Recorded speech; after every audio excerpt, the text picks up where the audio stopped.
Perfect. And yeah, welcome everyone to another stream. Today we're gonna have two sets actually.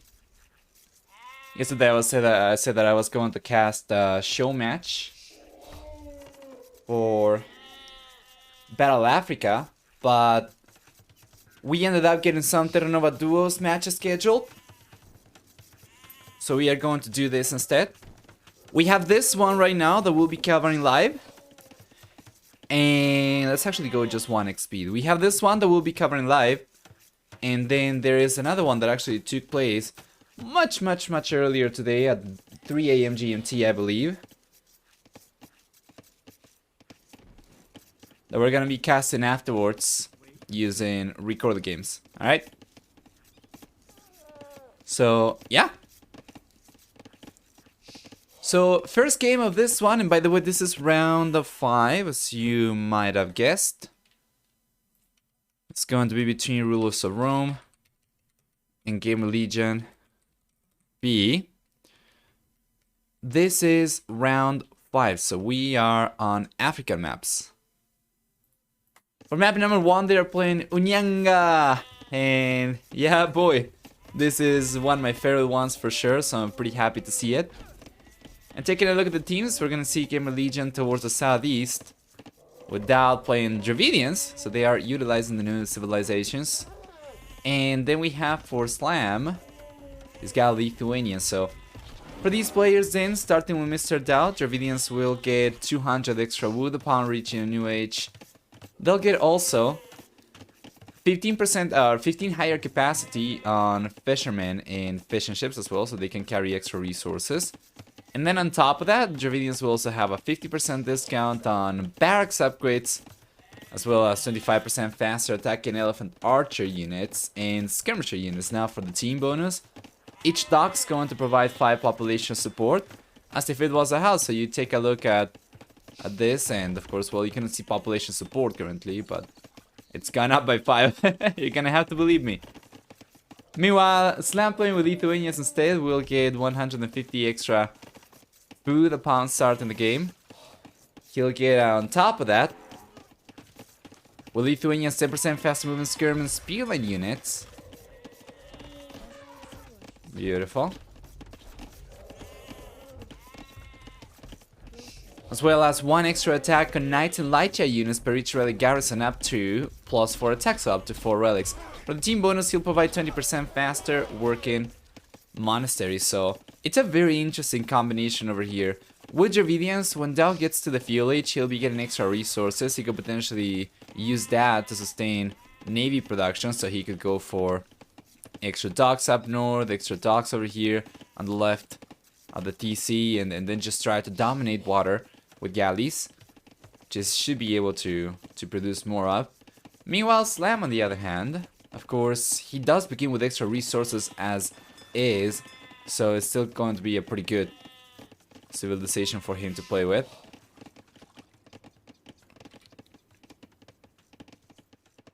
Then on top of that, we're gonna see on the left hand side Kamigawa playing with Saracens, joined by Ganji, who's playing with Chinese. So for Saracens, we'll see Kamigawa will get cheaper markets, a trade resource for cheaper. And then on top of that, there's also, for Saracens, twice the HP on transport ships that can transport +5 extra units.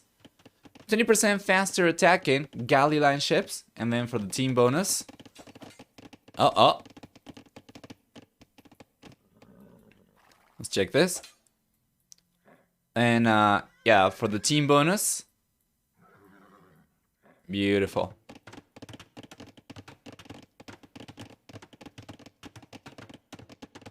There we go. For the team bonus, we're gonna have for them 2 bonus damage from foot archer units against buildings, which can be really strong. Ganji playing up north end, playing with Chinese instead, will get 3 extra villagers upon starting the game or upon the TC going out for nomad start games, and then he's gonna have on top of that. Let's check. Yeah, it's gonna have on top of that 200 less resource, 200 less food and 50 less wood upon starting the game because of the extra villagers. Besides that, we'll also see for Ganji Civilization 10, 15 and 20% cheaper upgrades in the Feudal Castle and Imperial Ages. And for the team bonus then, he'll have also 10% extra food on farms. For himself and for his allies, of course. So players are starting to get to the Feudal Age, and this is what I was wondering about. Check this out. DauT has been going for some militias. He's sending over the left-hand side, so he'll try and put pressure against Kamigawa. Now Kamigawa is not going for anything on land. Just gonna go for galleys, 20% faster attacking galleys, and Slam's here already, baby. And where is DauT? DauT's nowhere to be seen. He's going for the one fire galley. Yeah, but he's been prioritized on land for the most part, and with the Minotaurs over here coming over, we'll see if he can get anything done.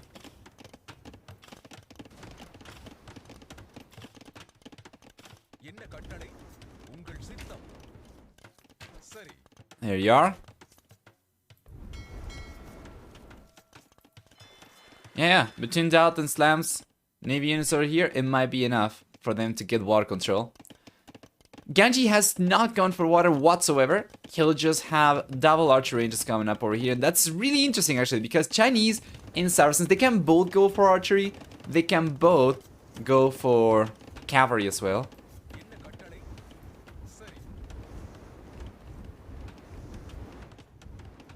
So yeah. There we are.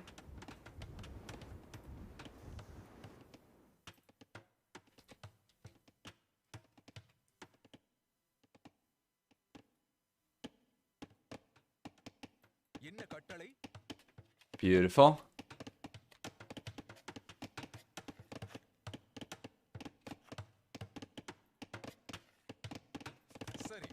Here are the Minotaurs coming over. Couldn't do too much damage around Kamigawa's base. Now they're going straight into Ganji's side. Ganji's got the archers over here, so he should be able to take care of the Minotaurs, no problem. He's got these archers moving over the right-hand side. Slam. He's got skirmishers coming out for him, so it's been overall pretty good for Gamer Legion. They are getting full water control. For the most part, they are trying to get it. They do have a respectable amount of fire galleys. If you take a look at worker count, significantly higher for them as well, with only one fishing ship remaining for Kamigawa and Rules of Rome as a team. 8 fishing ships leaves Gamer Legion in a nice spot, of course. Kamigawa is just trying to group these units up, and he's doing a good job, so now he can take care of fire galleys, no problem. You can see with these guys, he can 4-shot these. Ah, there we go. 3-shot even. Well played.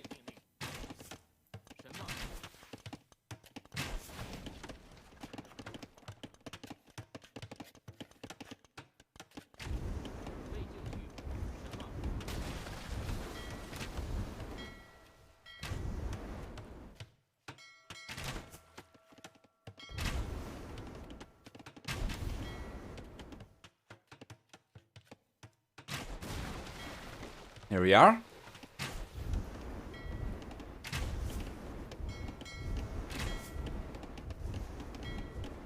Yeah, the galleys over here are working really well. They do attack 20% faster, so you don't have quite as much of a cooldown between shots. And with good macro, you can take units down significantly sooner as well. In any case, DauT's archers were not really able to get too much done. Ganji's just pushed them away with his own archery. And while Gamer Legion was looking higher, or was looking stronger on worker count because of the fishing ships, DauT doesn't have a fire galley anymore. Slam's still going for fire galleys only. Not going for standard galleys against Saracens, it makes sense.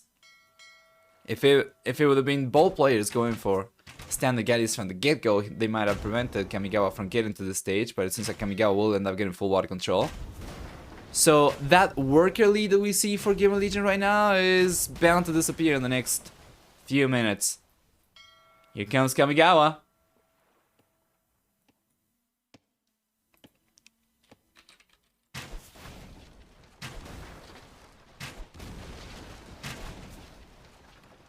There we go.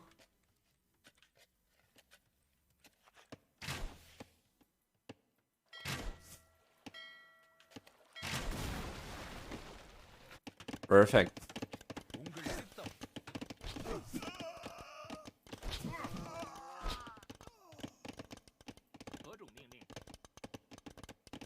you are.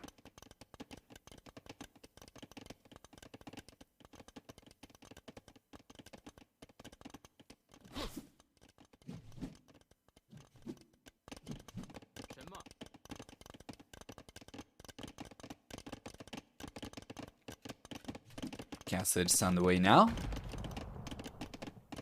Both Kamigawa and Ganji.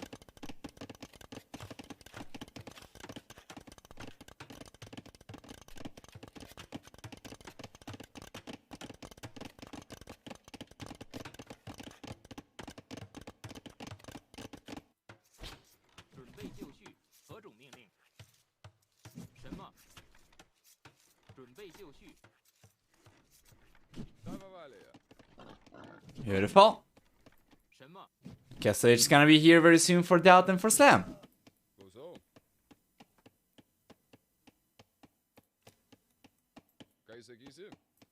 Right hand side. What is the flare about? Ah, yeah. Just probably the galleys over here. Everyone's going up to the Castle Edge. Gamer Legion will be there a little bit sooner. They might be able to get ahead in economy once again by going for extra TCs. Taking a look at resources. Slam cannot really go for it because he sold the stone in order to go up. And DauT could potentially go for it, but he doesn't really have the wood right now. So what is the plan? Slam's been going for double stable, so he's quite clearly going to start pushing with knights. Although, he's going for elite skirmisher and Botkin arrow. There we go. He already had some skirmishers out. But he's going still for knights. And then DauT, of course, he'll be the one providing archers. Now, most of his units are fallen. They are not really in a particular good position over here. Although, now that Slam's here, check this out. It's actually really good. We'll see Botkin arrow on the way. We'll see elite skirmisher on the way as well. Sorry, Crossman on the way for DauT, so we're gonna have Crossman. And yeah, elite skirmishers over here to work with against Ganji. And will this work out? Well, probably not. Ganji's already managed to reduce the numbers for Slam significantly, so now even with DauT units here, Ganji's army is significantly stronger. So the best DauT can do in this position is just try to, well, entertain Ganji's army, so they don't go forward and start putting pressure. DauT got the second TC up, and we'll see the second TC on the way now for Slam. Meanwhile, we have a third TC coming up right here for Ganji, and no extra TCs for Kamigawa. In the end, still going to be 4 TCs per team. Difference, of course, is that without the ability to sling resources to players in the same age, even if we might have a comparable amount of worker counts, because Ganji is gonna have so much more compared to Kamigawa, we most likely see a lot more crossbows than knights. Which is still pretty good, of course. Once again, you, for the most part, need knights only to provide a meat shield to your units. So your crossbows, and the crossbows are going to do most of the damage. Especially when you have Saracens as an ally. These archers from Ganji will be super deadly.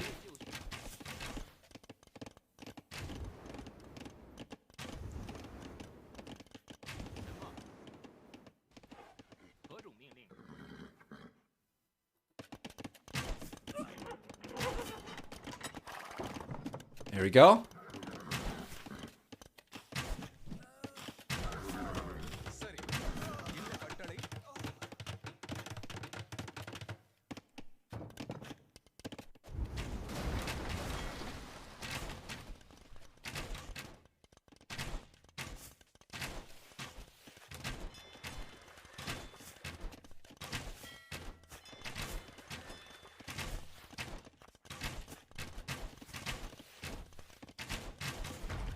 There you are. It's coming over.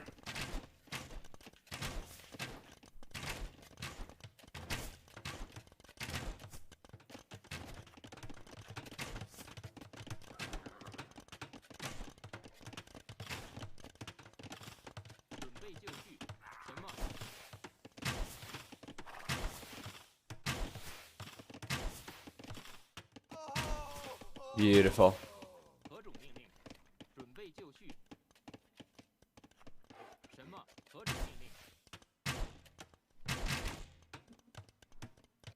Left-hand side. Yeah. DauT putting some pressure himself. Doesn't seem like they'll be able to do too much. I'm certainly liking Ganji's push over here a lot better. Though DauT's got some skirmishes over here, a potential forward siege workshop would definitely do wonders for Ganji. Oh, conversion though on the left-hand side. Beautiful. The monk goes down. But they'll manage to get the conversion, which is still pretty nice. Still have 6 knights over here, so it's not like it's particularly close still. Kamigawa looking so much better.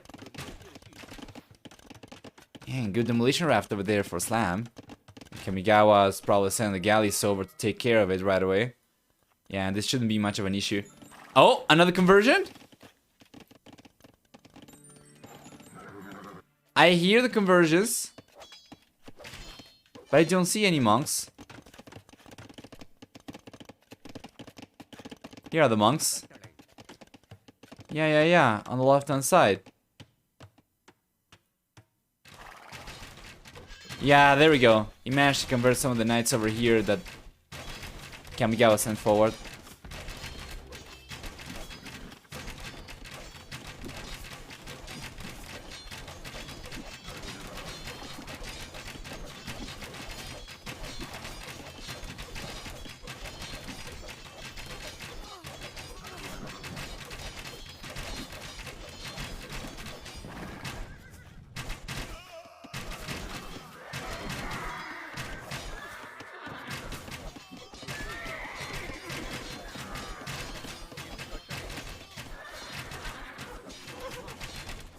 Beautiful. Yeah. Rules of Rome, they've done a great job at taking care of these guys. That means DauT's most likely getting pushed away from here. And then on the right hand side, Slam still with these skirmishers, gonna keep on trying to hold on against Ganji. Ganji might be able to take care of this. Good unit control.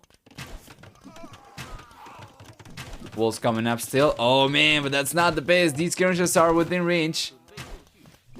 Alright, these archers are within range of the skirmishers, no problem. But this is a really nice quick wall though. So yeah, the Crosses will still end up taking care of the skirmishers. It's just that he ends up taking a few extra losses. And his Crosses will not look quite as threatening anymore. Especially as we see more skirmishers are coming forward. For Slam.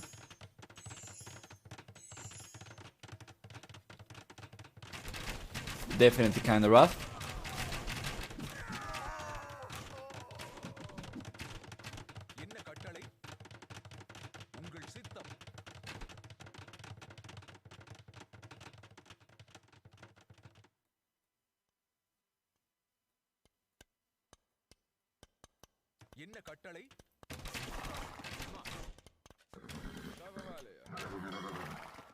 There we go.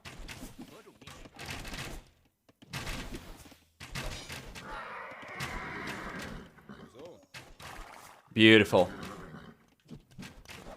Slam gets pushed away by Kamigawa, by Ganji. And finally, after having had a nice lead in military for a while, Rules of Rome will finally get to Game of Legion's side of the map over here. With Ganji alongside Kamigawa pushing Slam back. We see even a 4 castle on the way for Ganji.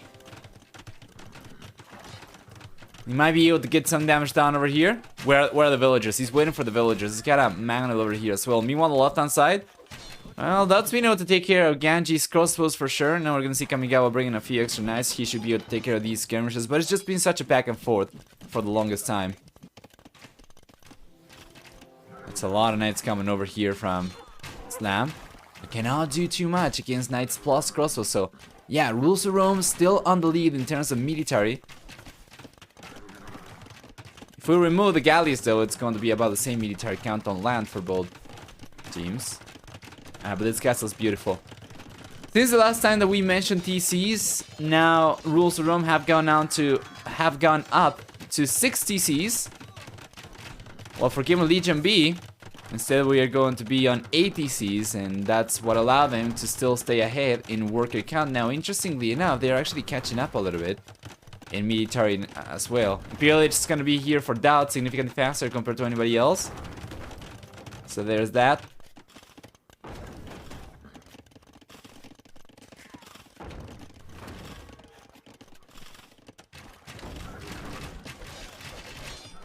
Here we go. Oh boy, this can be great.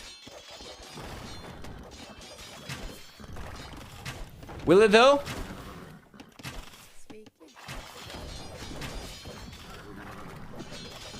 Yeah, not too much.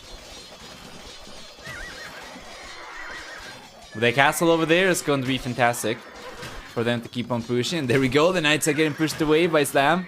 Well, they are significantly larger numbers compared to Kamigawa. This could be good. Now, they gotta be careful, though. There is a siege workshop over here. We could see a big shot coming out. Let's take a look. Slam's got the manual coming out. And will he go for it? Yes, sir! And he got some crossbows. That could have been a better shot, probably, but it was not too bad. Imperial Age is here, finally, for DauT. Slam's gotta be in the Imperial Age very soon as well. Gamer Legion are starting to put some pressure on the left-hand side instead with a forward castle from DauT. Instead. And check this out! DauT's going for Urumi Swordsman. Beautiful.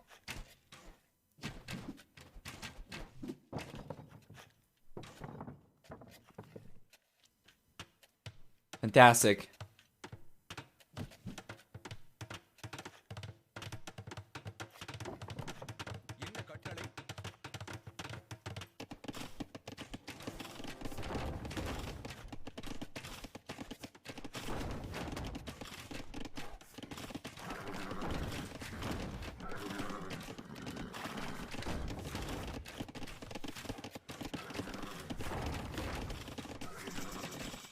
There you go. Imperial Age is here finally for Slam. It's going for Cavaliers, going for Plate Barley and Armor. Left hand side. DauT's already sent trebuchets forward. He's been in the Imperial Age already for a while. Gonna try and get the castle down. Without this castle, Kamigawa will be kind of striped from any fortifications, and he'll be left only on TCs. Meanwhile, on the right hand side, well, it's gonna take some time for Ganji to get to the Imperial Age, which means most likely no trebuchets coming out over here, and just the only damage they'll be able to do using this castle, or this castle, is whatever's within range of it. So they've already taken a few things down over here, but nothing to really write home about. Meanwhile, on the left-hand side, here come the Urumi Swordsman! Actually doing a lot of damage. Absolutely fantastic. There we go. Yeah. These are extremely strong too.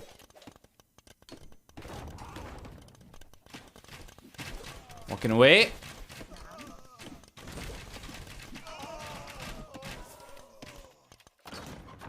And let's bring those back too.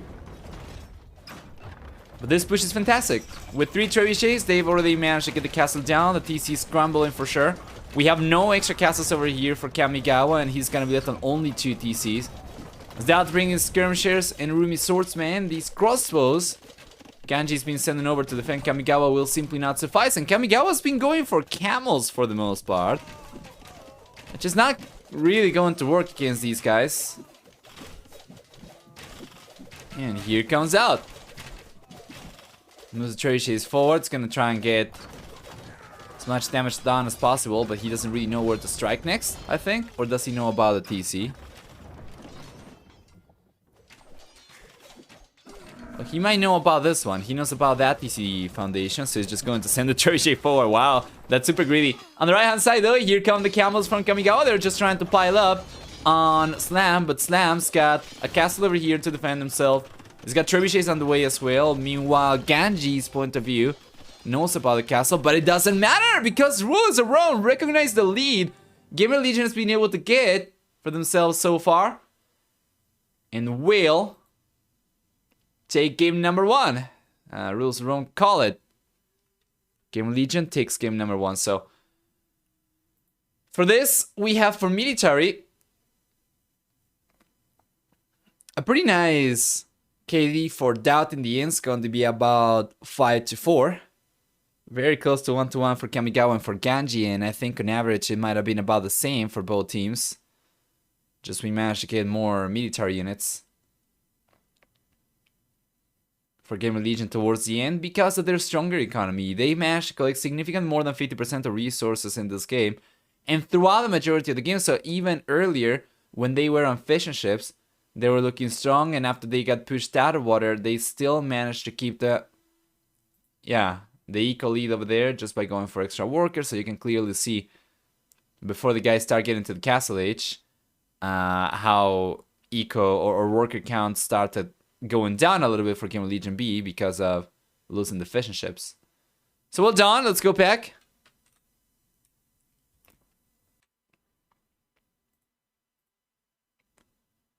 And there we go. Just gonna be going 1x as well. And this way we just save some downtime in between games.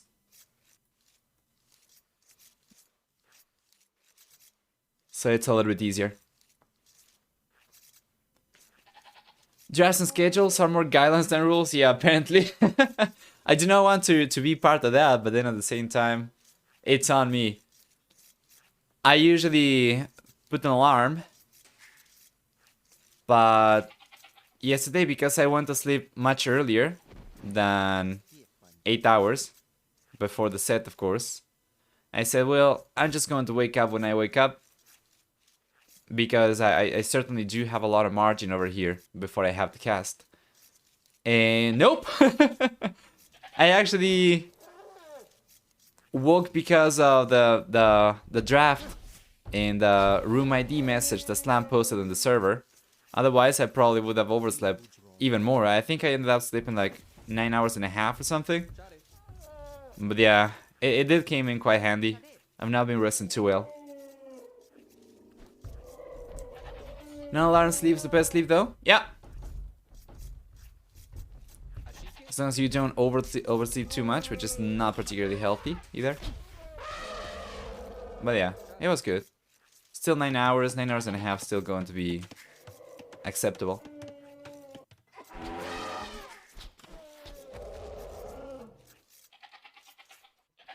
Okay, so what do we have here? We're gonna see Khmer for Slam. It's a very common civilization choice for a map like this. DauT's playing Japanese, which I do find very interesting. We do have Khmer for Kamigawa on the left hand side as well, and then for Kamigawa and Slam, playing with Khmer will mean the same bonuses, so 10% faster moving battle elephant line units. As well as no building requirements, they will have also farmers that do not need mills or TCs to drop food on, so it doesn't hurt too much that you cannot surround the TC with farms, for instance. And then they also have the ability to garrison 5 villages inside each house. So you can go for a house surrounded with farms outside. It's going to make for a nice little replacement for the TC, so to say. Not as good, but still prevents you from losing villagers. Finally, for the team bonus, Khmer will also provide 1 extra range on Scorpion line weapons, which is pretty good. And for the teammates, well, DauT playing with Japanese. There you are. He'll get 33% faster attacking infantry units starting in the fuel age, and he's starting to go for militias already from the get-go. Yeah. Pretty nice early drush. Sending 2 forward only. But then he'd also save 50% of resources when going for drop-off buildings. He'll have a Japanese in addition to that. Bunch of water bonuses, which are not particularly relevant on this map. And then finally, we see Ganji playing with Mayans, so 1 extra villager upon starting the game. We're gonna get for Mayans also 50 less food because of it. 15% long lasting resources, 10, 20, and 30% cheaper archer units in the Feudal Castle and Imperial Ages. And then for the team bonus, they'll provide a discount on walls.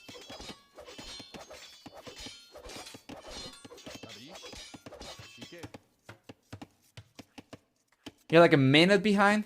Worth it for the good sleep? Yeah, the one thing that I'm not the biggest fan of about sleeping and waking up like exactly at the time of the stream is that I have no time to warm up my voice whatsoever.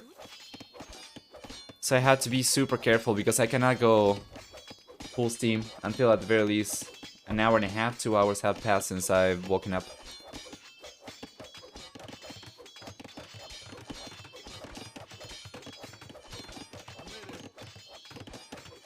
Sounds great, Baito. That's great. I really wish the produce store nearby that we buy produce from brought cauliflower a little bit more often, because they really do, and I just love it. It's such a nice ingredient. You can make a delicious soup with it. I don't know if you've tried it, but it's fantastic. Hey, Harker Massive, have you had a good stream so far? Yeah, it's not been too long, only half an hour. We've only cast one game. Plenty of stuff to go for. Remember, after this series, we're gonna take a look at another series that actually took place earlier today. Much earlier today at 3 AM GMT today. We'll be using recorder games, but it's Dragon in Bear's Shadows set, which is great. I've done it without cream. I've done it before without cream and chicken.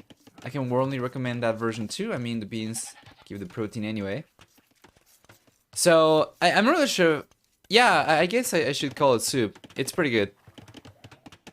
The recipe, the exact recipe that I was following was America's Test Kitchen 1. You can most likely find it on YouTube. And it's pretty good. I never thought that I would enjoy cauliflower soup. Yeah, there I was. I have it every time that I can, but yeah, once again, the store doesn't bring it too much. Nice. Now we have 5 militias over here. He's getting to the village, so we see the Man-at-Arms upgrade coming up over here. He's got the scouts, so he can try to block villagers. Gotta be careful, though. And one villager gets to the TC safely. We're gonna see one villager going down. Not quite. That was so close.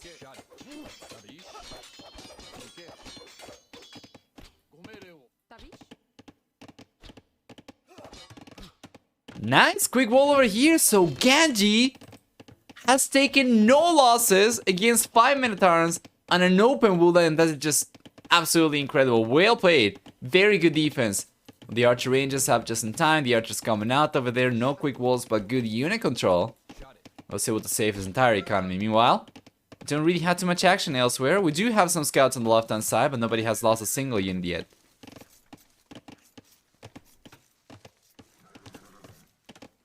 But another possibility, if you have a blender, is cauliflower and sweet potato soup. Oh, that sounds great. I haven't tried it. I'm not really sure if they bring sweet potato. I need to find a different store as well, because we are very limited by why these guys bring. Definitely would like to have cauliflower a lot more often. Broccoli too. More coniferous vegetables.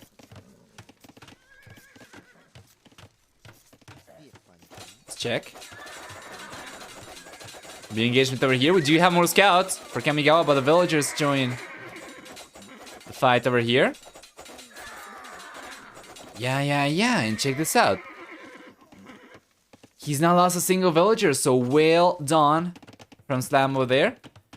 Meanwhile, DauT, it says that he was able to get one villager. Not exactly sure where.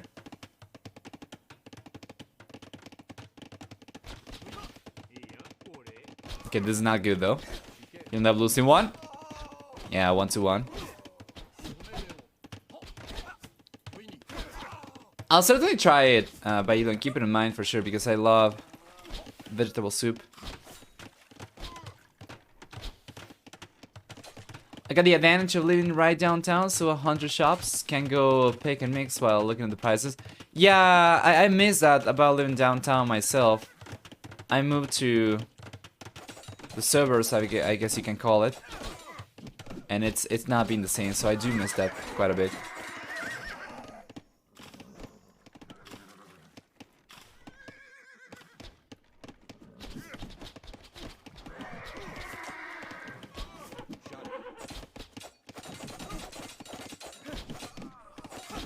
There you are.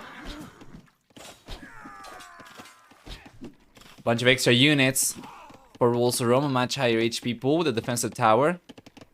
That's going to hold on over here. Meanwhile, we do see a few extra scouts coming over from Slam though, so that kind of evens the odds a little bit. Although still a lot of extra range units over here for Rules of Rome compared to Game of Legion. As a matter of fact, Military count significantly one-sided right now in favor of rules of Rome.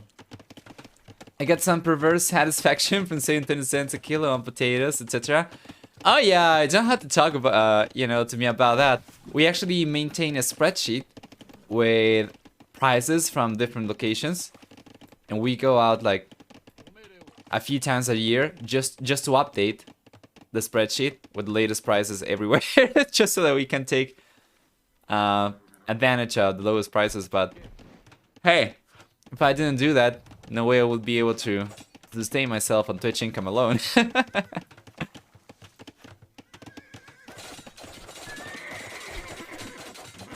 Beautiful. Yeah, probably sharing too much information over there. Going to look like a cheap bastard now, but hey, it's all about the details when you're trying to be frugal.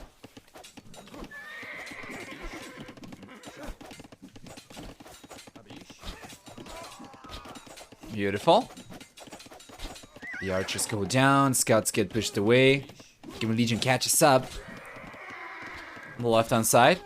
Hold on, they should be able to hold on just fine. We see a tower coming out for Slam as well. This has been a very interesting balance game. I think from all the balance games we have seen so far, this must be the closest one. A lot of action early on. Players are trying desperately to get enough to go up to the castle age while still producing enough just to defend themselves. And despite all the action, we have had a very, very small amount of villager picks over here. Only one villager. Killed by DauT, lost by DauT, 1-1 Eco KD for the teams over here so far. And yeah, there you go. Castle H on the way for Ganji, Castle H on the way for DauT. It seems that Kamigawa might beat Slam to the Castle H by a little bit.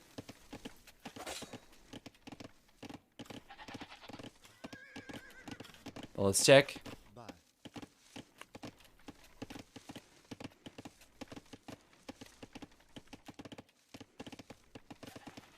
Super looking forward to seeing rules of Rome in Battle Africa as well. They can easily make a team of 3, and they're just playing together so well. Just rough to play these juggernauts like DauT, Slam. Yeah, absolutely. Don't have a spreadsheet, but I remember numbers. Yeah, that's good too. I do tend to remember, but not down to the cents. And because inflation over here, prices change every time that we go and take a look, so there is that.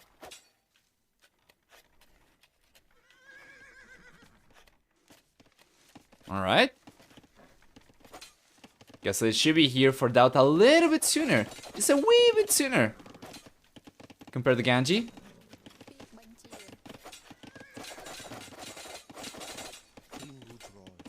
Yeah, and Slam is not afraid of bringing villagers into the fight.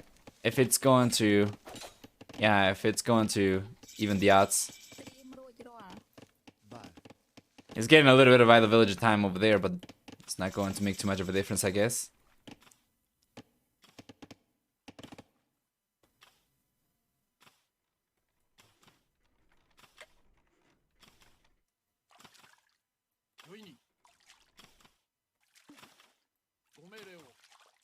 There we go, Crossman upgrades here already for DauT. Crossman upgrades on the way for Ganji. It was a very small lead to the castle edge for DauT, but it's going to be enough for him to push Ganji's units away. Now Ganji's coming forward, some crosses himself too, forcing a defensive tower from DauT. And it doesn't seem like it's going out on time, so 2 villagers, 3 villagers go down. I think that 4 villagers going down already. Meanwhile on the right hand side, DauT being able to get a single vill so far. Not quite. He had taken 1 villager earlier. The skill count has not gone up, particularly speaking.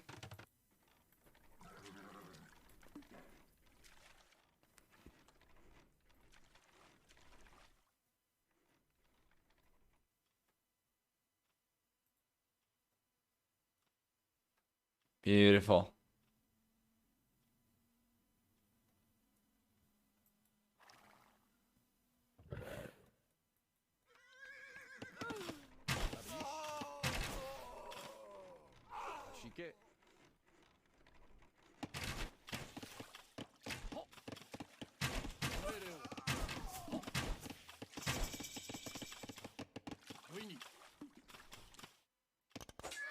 Yeah, nice counter raid over here from Slam, but he most likely end up getting cleaned up if he stays around here, so he's gotta get out of here.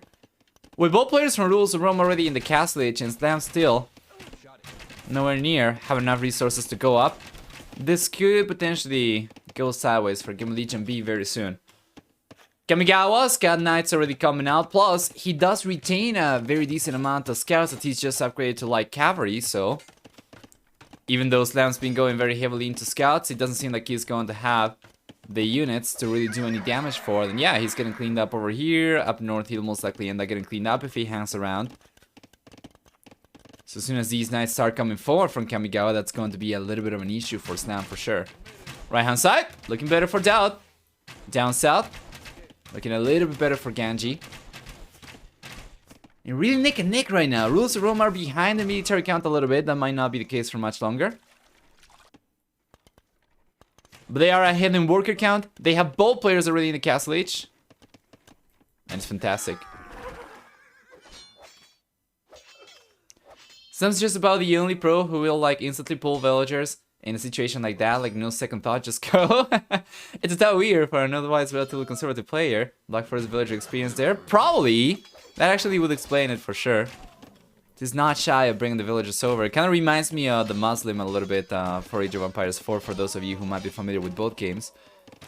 He was the one kind of doing that in Age of Empires 4 earlier than anybody else. Now these days a little bit more common. Nice. There we go. We have a knight already forward on the wood line. So Slam will start losing villagers. Well, he should. Doesn't seem like Kamigawa will pay too much attention over here, though. Probably just trying to defend himself against scouts.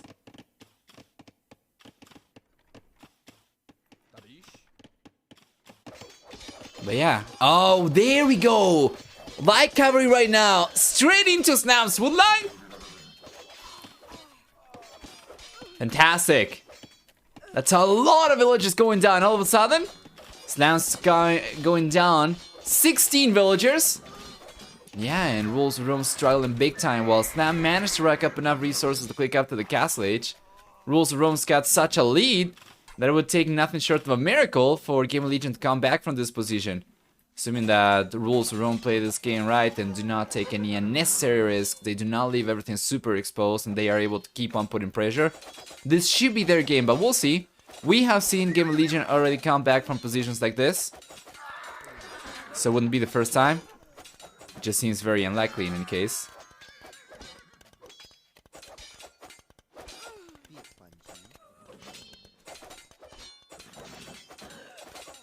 There we go. But 6 coming out now for Ganji as well.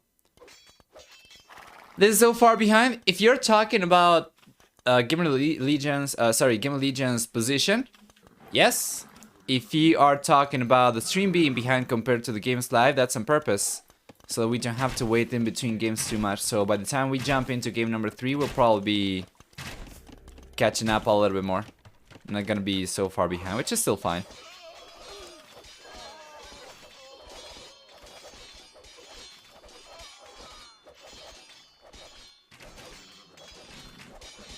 There we go, more villages going down. That is a lot of damage, man. Rules of Rome, they are now on almost twice the population compared to Game of Legion.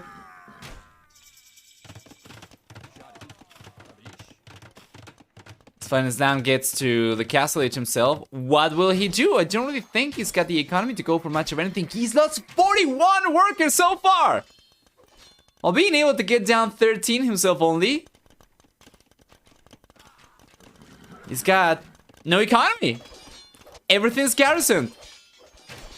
This is so good from Kamigawa. So guess what? Slam cannot really produce too much. He's got 2 knights coming out and that's going to be about it. So Kamigawa can bring a few extra knights over. And if he can just take care of those units coming out, that should be enough and it will be enough. So GG's goal. Game of Legion loses game number 2. Rules of Rome catches up over here, equalizes the series. We'll see who gets the lead once again when we jump into game number 3. So very nice KD for Kamigawa. It's going to be about 5-2 over here. Absolutely fantastic damage. About 11-10 KD as well for Ganji. So overall much better for Rules of Rome as a team. They did manage to retain a stronger economy towards the end especially, and we take a look at society, we're going to see a much higher than 50% worker count. So let's go back.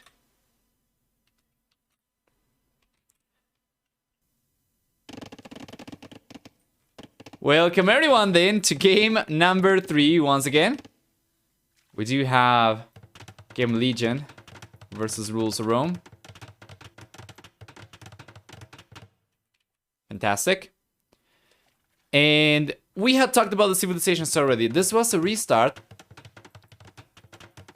from Rules of Rome, so Game Legion still going to retain their own restart.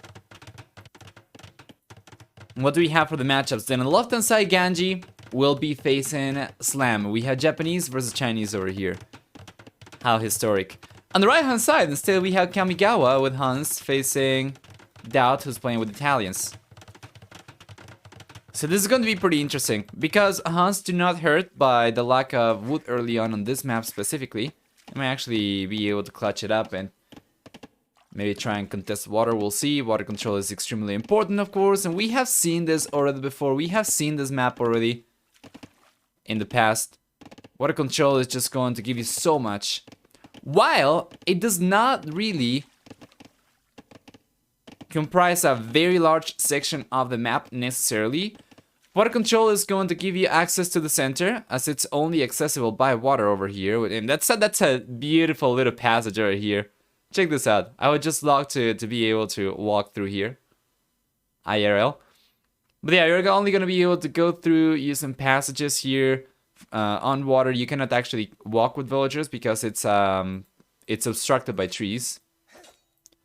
So you need water control, or at the very least some sort of water presence, in order to get your villagers over to the center. Then on top of that, each quadrant is going to be surrounded by a creek, right? Like this. And then the outer water, of course, means that you will be controlling golds as well, because besides the center gold, the rest of the gold available on the map is going to be always on the shorelines. And we have one over here, we have one over here as well, and every shipwreck is going to have one 1600 tile of gold. Which means that, yeah, you do need some sort of water presence, or ideally water control even, in order to secure gold if you have not managed to get the center control. So it's really interesting. Land comprises a large portion of this, but of course,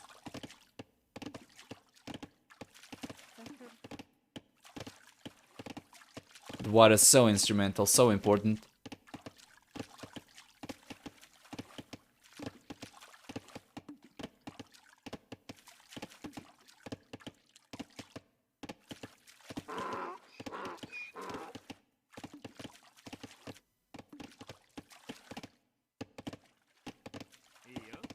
Fantastic.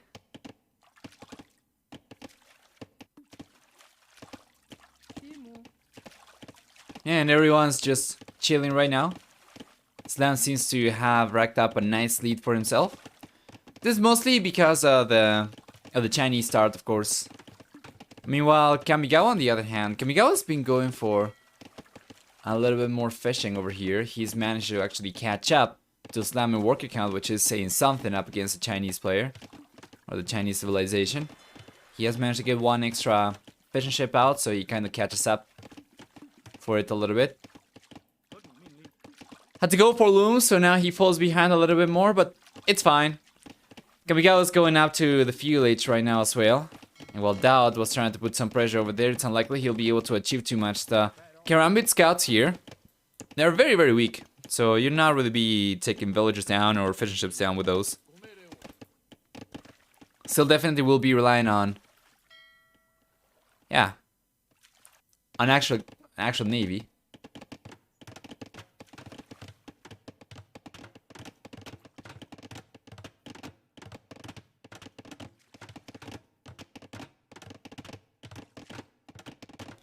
Hey Flower and Dancer, hi.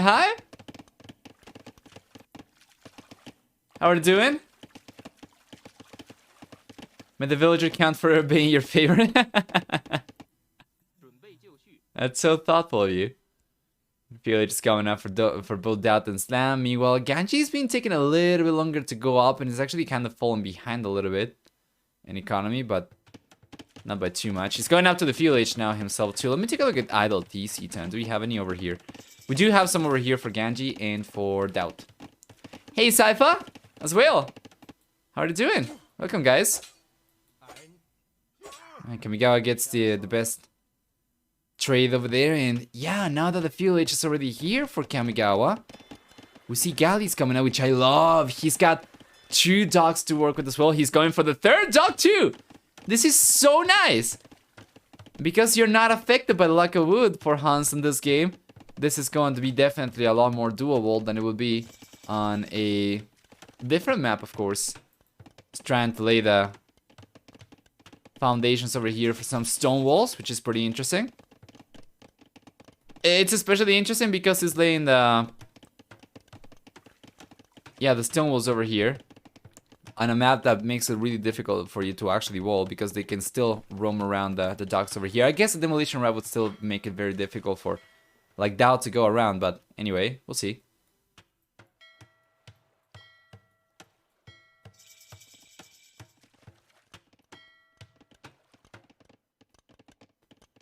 I'm tired and hungry, but I am fixing both things right now, so soon I will start writing the semi-wacky stuff in your innocent chat.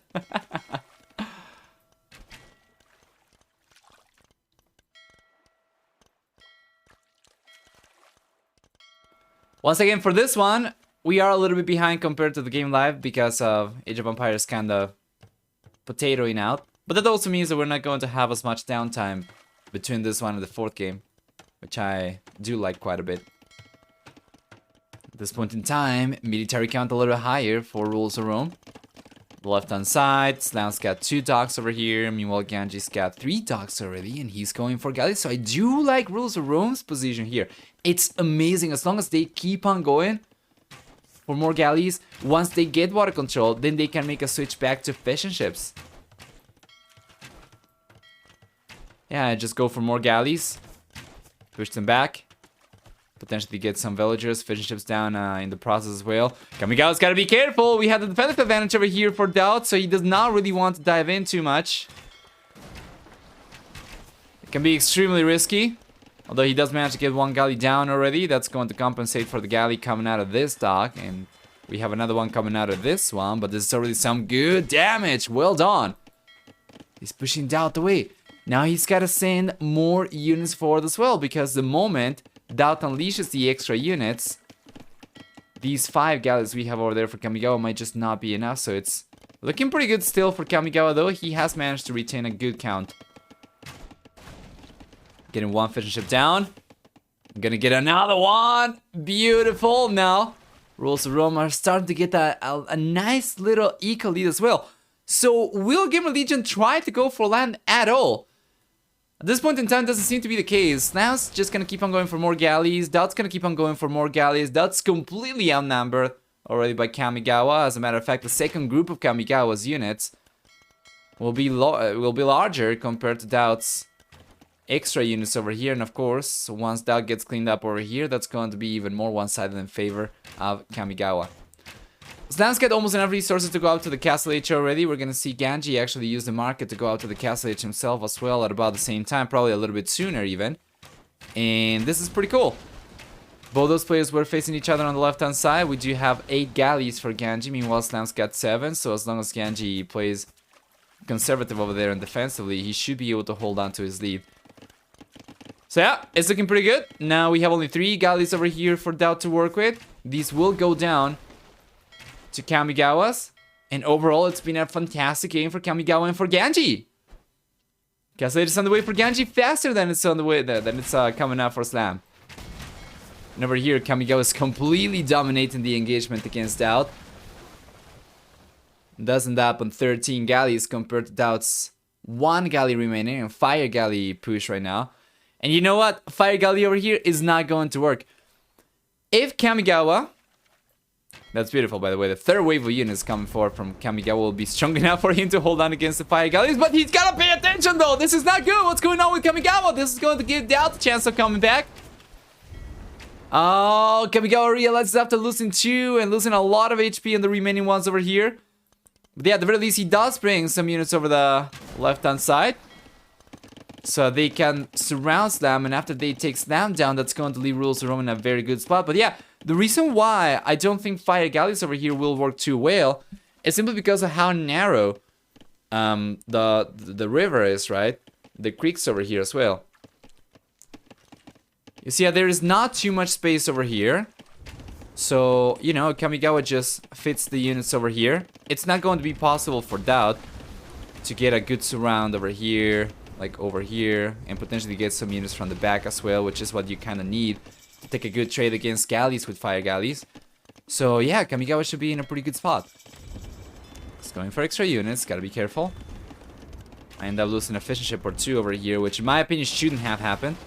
But at the very least, they do end up pushing Slam down over here, and with that, Rules of Rome will be significantly ahead. Also, Kamigawa has managed to get enough to go up to the Castle Age himself, while DauT is only now going to be able to click up, so that's going to be 2 players from Rules of Rome in the Castle Age already, versus only 1 from Gamer Legion, which means War Galleys over here for Ganji already, very soon War Galleys for Kamigawa as well, versus only Fuel Age units for DauT. From DauT for the time being. And yeah, not War Galley upgrade coming up for Slam, so no War Galley upgrade coming up for Slam, so it's going to be just both players kind of stuck with Fuel Age Navy. And this is so good for Rules of Rome.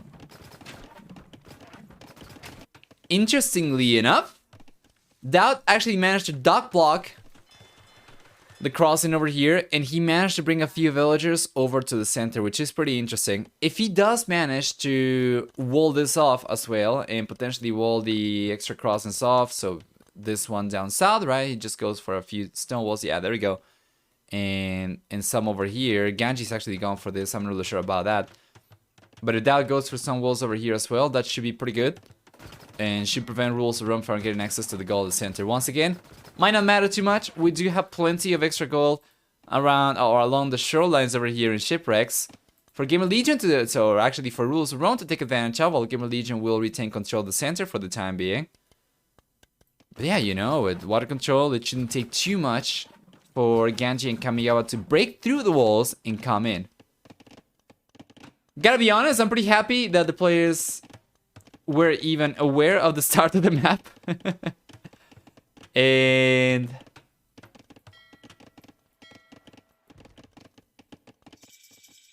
yeah.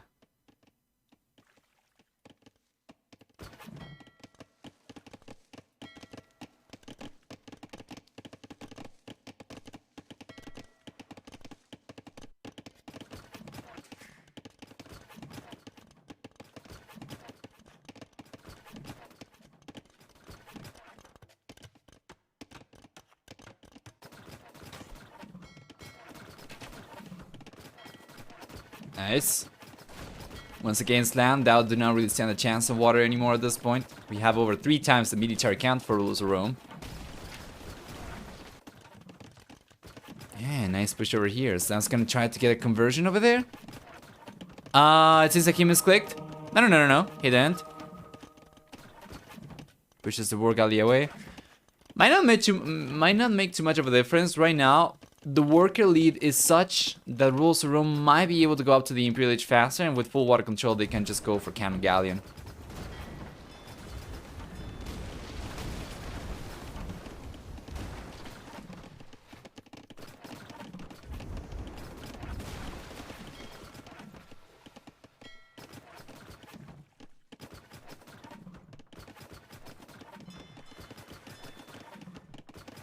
Beautiful.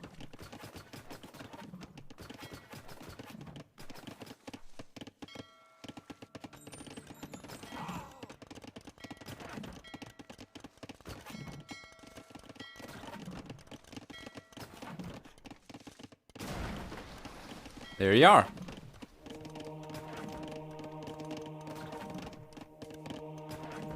Another conversion's coming up. Not exactly sure where. Over here? Yeah. Where's the monk? Yeah, the monk's over here. It was right on screen. Just missed it, but he got it. Hey, DauT's going for fire ships. Managed to rack up a good amount. You know what? It shouldn't matter. Kamigawa should still be able to take care of those guys, no problem. Demolition ship coming out for DauT. Yeah, this is kind of risky for Kamigawa. I'm not really sure why. Yeah, there we go. It didn't seem like he was paying too much attention, and yeah, okay, manages to hold on. Beautiful. Now the dock's going down. You know, he might actually be able to get the TC down. Do we have any docks remaining for DauT? He's going for a second TC. He's got only one dock over here. Dock block in the center. It's gonna be going down to Kamigawa's war galleys very soon, and up north. Yeah, the fire ship's coming around from DauT. And Ganji should realize about this. He should bring all of his war galleys over and try and take care of those guys. He's got all the war galleys trying to break through the stone walls over here. It's going to take some time, but he should be able to do it. And you know what? This is actually a pretty good position, because if DauT came over to try and get these units down, he wouldn't be able to do too much because of the choke point once again. It's actually going to leave Ganji's units in a much better spot. So DauT's coming over here. It seems like he's just going straight into the lion's mouth.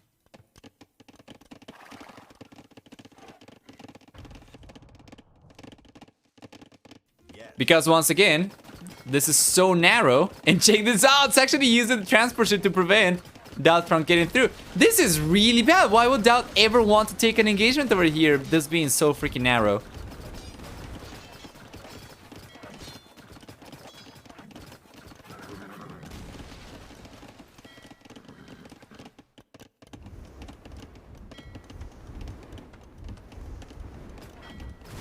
Yep, DauT gets completely cleaned up over there. I have no idea what he was thinking.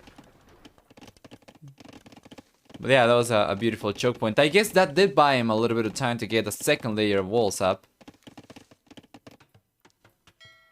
Meanwhile, on the right hand side, Kamigawa is trying to get across over here. Dock blocks. And Slam's just trying to buy some time.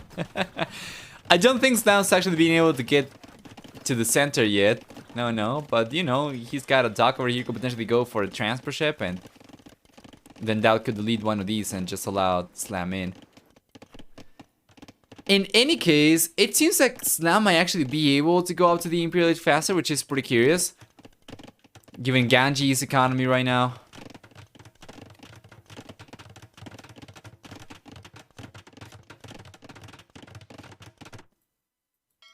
Nice position over here. Kamigawa's bringing a bunch of extra war galleys. Should be able to take this down, no problem. And he will.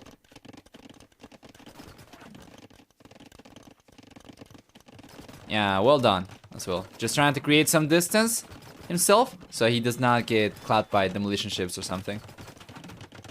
Defensive castle coming out for Slam. Good thing that they still have access to stone over there, because gold might be an issue very soon. Seems like Ganji will be able to go up to the Imperial Age in a moment as well. He has been racking up a lot of resources with his very strong worker count. And this has been a really, really interesting game, with Gamer Legion doing a really good job turtling the game out. Slogging it out. And preventing Rules Run from getting to the center for such a long period of time. But the moment we see Kamigawa and Ganji get to the Imperial Age, of course, that changes everything, because we're going to get access to Cannon Galleon for both these civilizations. Well, actually, that's not correct. Kamigawa specifically will not get Cannon Galleon.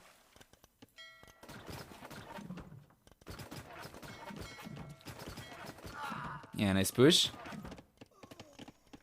And Slam will need, of course, to go to the center to get access to gold, given that he does not have any control over the shorelines. But he's got it over here already. That's great. He's got a transport ship. Yes. And DauT ended up deleting one of the stone walls over there to let Slam in. Now Slam's going up to the Imperial Age. Ganji should be on his way to the Imperial Age very soon as well. He's got the resources. He's trying to rush the buildings up as well. A bunch of villagers going for a university and a siege workshop.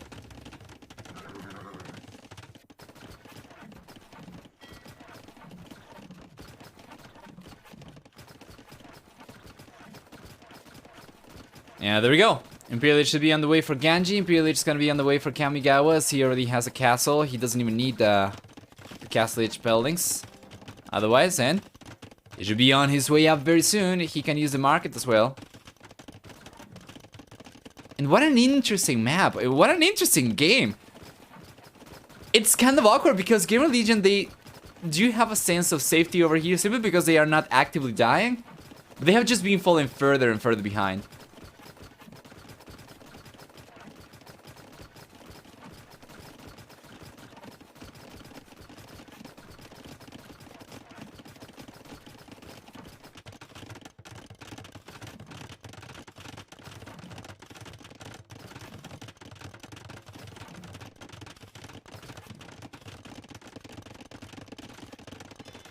Here we go.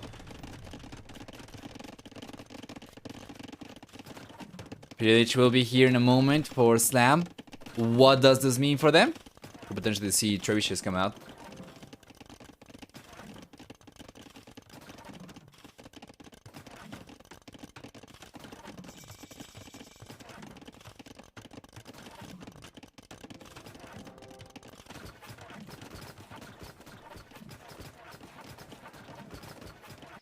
Do we have traps? No, we have conscription coming up instead. Rules of Rome is going for every freaking upgrade. They're going to make a switch to land push. We have Bloodlines, Marauders, and Chainbarred and Armor. For Kamigawa. He'll be putting pressure against Slam, I'm pretty sure. Yeah, Slam's got Rams over here. He's got Chico News coming out.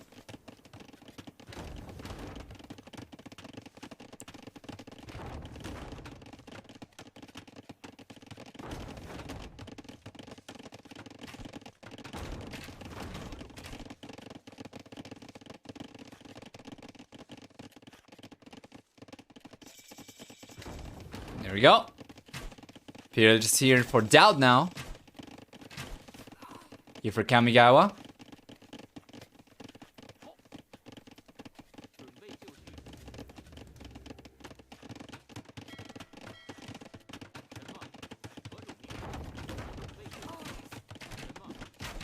There you are. Cap drums coming up right now. About 40 seconds left. Meanwhile, Ganji has been going for skirmishers for the most part. And we see some knights coming out for him, but certainly we should see more knights coming over from Kamigawa now that he's got all these tables over there. Plus, of course, Marauders should be coming forward with, there we go, with Tarkans. This is what I want to see. Nice.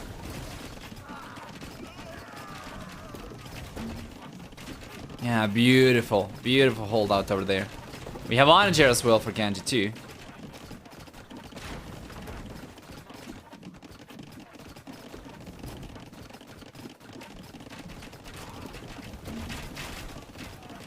There we go. These rounds are going down. Not too much for them to do.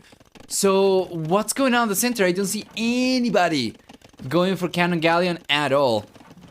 It's gonna start going for fast fire ships himself. He's managed to get this, of course, with Galleon. Kamigawa and Ganji should be able to hold on just fine, of course. And we do have War Galley still for Ganji only, as opposed to Galleon. And if we take a look at Kamigawa, he actually has War Galleys himself as well. No Galleon. So the fast fire ship over here will be extremely effective for Gamer Legion in potentially getting water control back. So instead of Rules of Rome, they seem to be making just a play for land push. We have two trebuchets here, plus Onagers, plus Tarkans, and he's coming over. He's got the lead Tarkan right now as well. He's going for the light cavalry upgrade. This can be huge, because we have Chicanews coming out for Slam. He'll be relying on castles to produce the units, and he's got 3 castles at this point in time. With this castle going down very soon, well, that's going to leave him on only 2 castles. Still kind of surprised that they have not gone for the Galleon upgrade, given the fast fire ship play from DauT. DauT's actually gonna keep on roaming around and pushing villagers from Rules of Rome away from the shoreline goals, which is the only goal that they have available currently. At the very least, until they're able to break through. And it kind of seems like Rules of Rome are letting go of their lead a little bit over here. I'm not too confident in Rules of Rome's decision making over here. We see finally Galleon coming out for Ganji. He's got some units left, so that's good. And he's going for fast fire ships as well, but While he was still putting pressure on land, he manages to get the castle down from Slam, reducing his production potential down to only 2 castles to work with. On the right hand side, this castle's going down from Kamigawa as well before they are able to come in. We have bombard cannons now. As well for DauT. So will Kamigawa though go for Galleon himself? Doesn't seem to be the case. It seems like he's just going to give up on water. He's been, for the most part, focusing on land. So instead, Ganji will be trying to hold on to water. He's got fast fire ships on the way. He's got Galleon on the way as well, which is great. And they are at the very least able to push through Slam's base over here, and Gamer Legion still struggling a little bit. So rules around, they do retain the lead, but it's not going to be quite as strong as it used to be. Gamer Legion's done a really good job catching up for the most part, and yeah, this is not the lead that we saw earlier.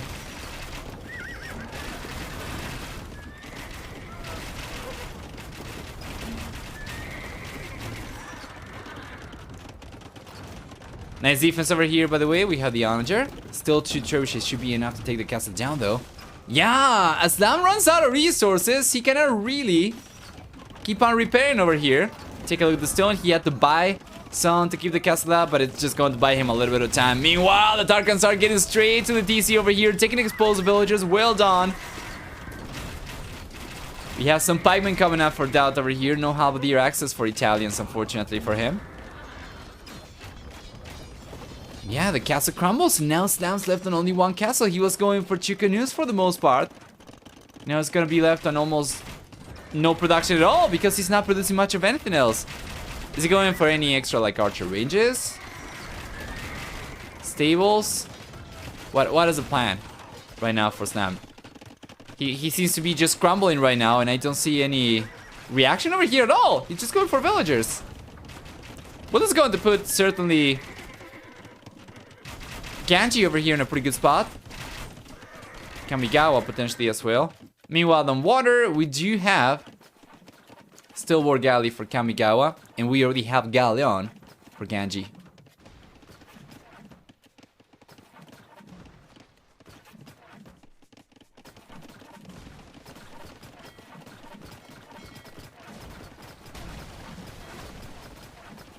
Beautiful.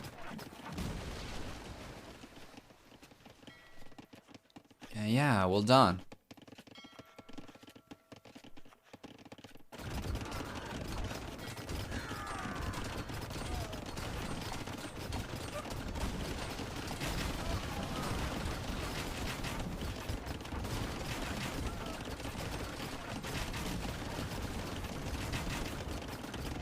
There we go. Galleon on the choke point over here. Still struggling against DauT's fast fire ships. And then on land, rules around will keep on putting more pressure, but Gamer Legion's being able to hold on. Really, really nice. And now we might see that DC go down, though. That's 5 freaking trebuchets for Ganji to work with.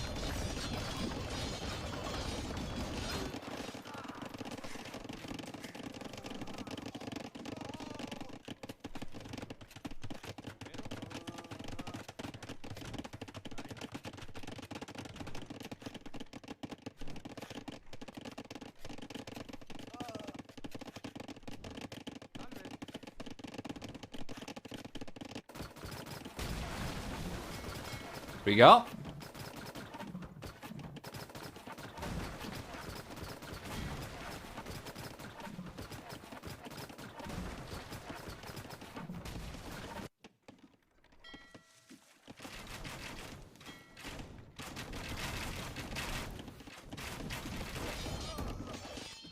Oh, nice. Check this out with the onagers now. They can just get access to the center right away by cutting through. Well played. Here come the light cavalry, here come the trebuchets. Gonna take on DauT's castle right away. We have 5 still. We have 4. Still plenty, of course. Yeah, Galleon coming up for DauT. Might be a little too late. This is what they needed. This is the push that they needed to go for. At the center, if they are able to suppress Gamer Legion's presence over here, then they take the game for sure. Game Legion's been collecting resources only from the center for the most part, and while DauT still has a good amount of fast fire ships and now Galleon to work with, and he might be able to contest the shorelines, that goal is not going to be anywhere near as good compared to the center one, of course. So if Rules Around can get a hold of the center gold, they should be in a much better position. This is what allowed Game Legion to hold on to this game when they should have fallen behind much sooner.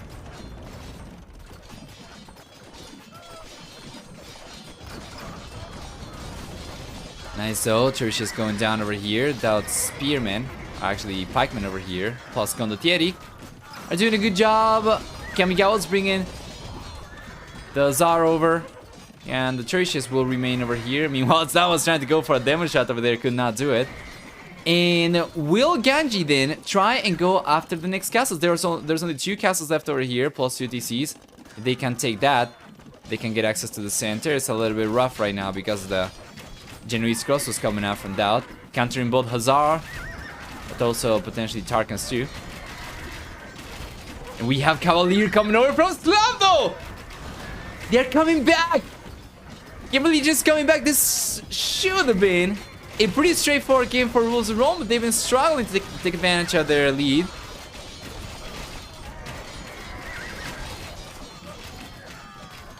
Yeah. And now Game Legion's pushing back. Wow.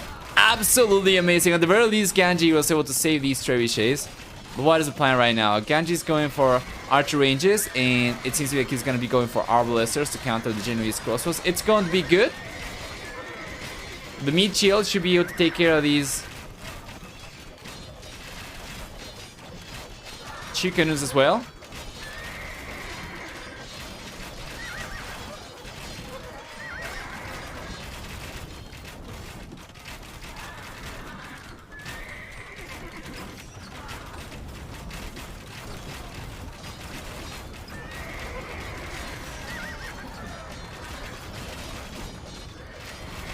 Five trebuchets now for Ganji once again. Yeah, if we get to a good amount of arbalesters over here, they should be able to hold on. Ideally, they'll want to go for halberdier as well. It's going to prove a little bit too hard for Ganji to go for everything at once. So the cavalry are coming over, and they'll be taking on the trebuchets over here. At the very least, one's going down. Could potentially get up to 3 trebuchets over here. Yeah. He's getting these. And on the right hand side, there is a raid coming over from DauT over here as well, around Kamigawa's. And check this out, we have some trade already on the land. Yeah, good amount of trade cards over here, mainly for Ganji. And this is just going to quite clearly portray the importance of getting center control. We have a bunch of trade cogs as well, so it's going to be trade cards and trade cogs. Bunch of extra coming out over here for Rules of Rome as well. And they shouldn't have needed to go for that had they managed to push the center a little bit earlier. But it's been pretty good for Game Legion so far.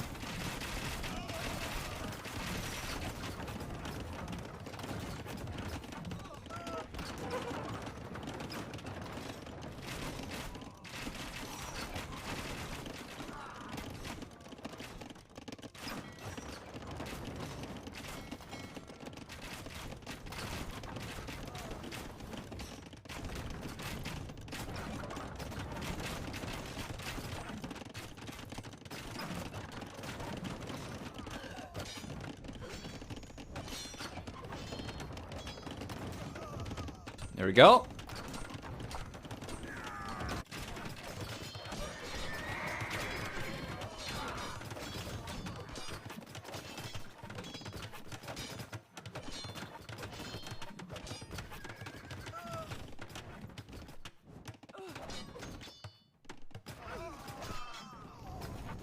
Yeah, beautiful. Tarkan's coming out right now once again. This is going to be so good. Hazar. Finally, Kamigawa will be able to hold on over here. Pushed out back once again. And then on the left hand side, it's just going to be kind of like a... yeah, like a stagnant situation. Cavalier coming over from Slam. What do we have for Ganji to defend himself with? Still no halberdier. He's going for it right now. He's going for plate, mail armor. He's going for squires as well. He's been going for the upgrades, but no units coming out whatsoever. Which means that this trade route might actually get compromised very soon. He's been going for barracks. Is coming in just a little bit too late. I feel many of these will not come up at all. At the very least, this is properly closed though, I think. Is it actually? I think it's open here, isn't it? Here come the Cavalier! And the second layer of walls coming out right now for Ganji, and that's going to be enough just in time for him to hold on against the Cavalier. That is so good. He could have come around otherwise and gotten straight to the trade. But yeah. This is kind of rough though, of course, because now the trade cards are actually going to have to go around. And that's not good. It's trying to bring these back. Tarkan's roaming over the right-hand side. This is the longest game that I have seen on this map so far. And it's great.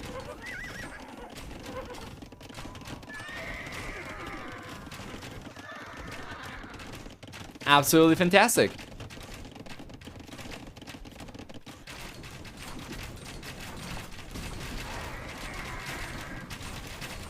Yeah, over here, Tarkans, of course, will not really suffice against Genoese crossbows. So where are the Arbalesters? We have some units over here from Ganji. He's not really paying attention to it. It's gotta be really hard to pay attention to everything that's taking place right now. Human Legion's still gonna be relying on the goal at the center, of course. They do not really have an established trade route themselves. Eventually this will end up drying up. But the moment they realize the dry up is coming up, I'm pretty sure we'll see a switch to trade for Human Legion as well. It's just incredible how well they've been able to hold on despite all.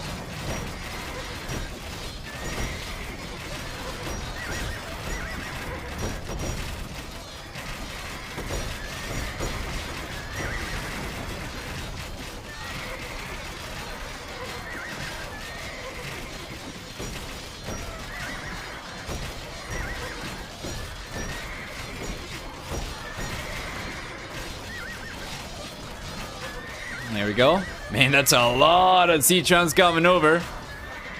And well, he has gone for the Halberdier upgrade. Only now he's queuing Halberdier up. He's got 6 to 7 queued up. And no population space to actually get the units out. So he's got only like 6 Halberdier. And now he's got some more coming out, which is good. But it's not going to prevent this castle from going down because it's coming out very, very slowly. The Halberdier coming out very, very slowly. Once he does get a decent hull to Arbalester ratio though, that should put him in a much better position. Meanwhile on the right hand side, seems like Kamigawa is going to be playing defensive over here against DauT+, push. And once again these Genoese crosses have been so effective. Well, Ganji's units, to put a stop to this push, the Arbalesters, are completely out of position of course. He cannot really send the units over here. DauT's got control of the crossing as well, plus most of the archer ranges are on the left-hand side for Ganji, so that's kind of like unfortunate. Should be going for archer ranges on the right-hand side, Arbalesters over there, and then Halberdier on the left-hand side. Potentially the skirmishers.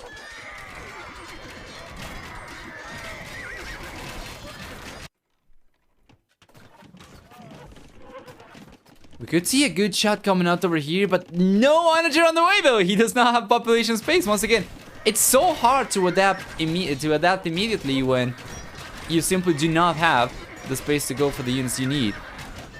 It's so odd to see rules run both on 200 population, yet still struggle so greatly to hold on over here. Although to be fair, given Legion, they have both players in 200 population themselves too.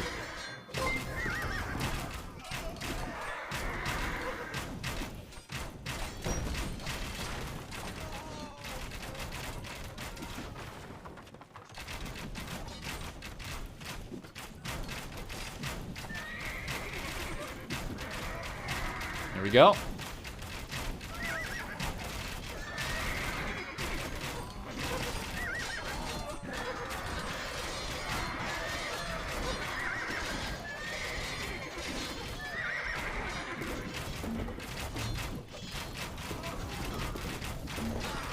Beautiful, they're holding on for the time being. Not too many halberdiers still though. Only 6 or so.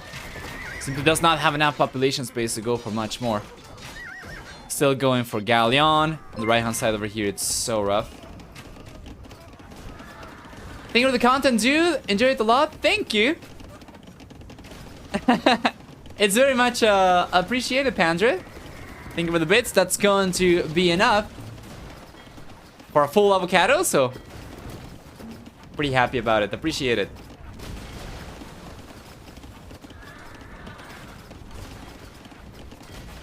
Too many villagers for Rules of Rome?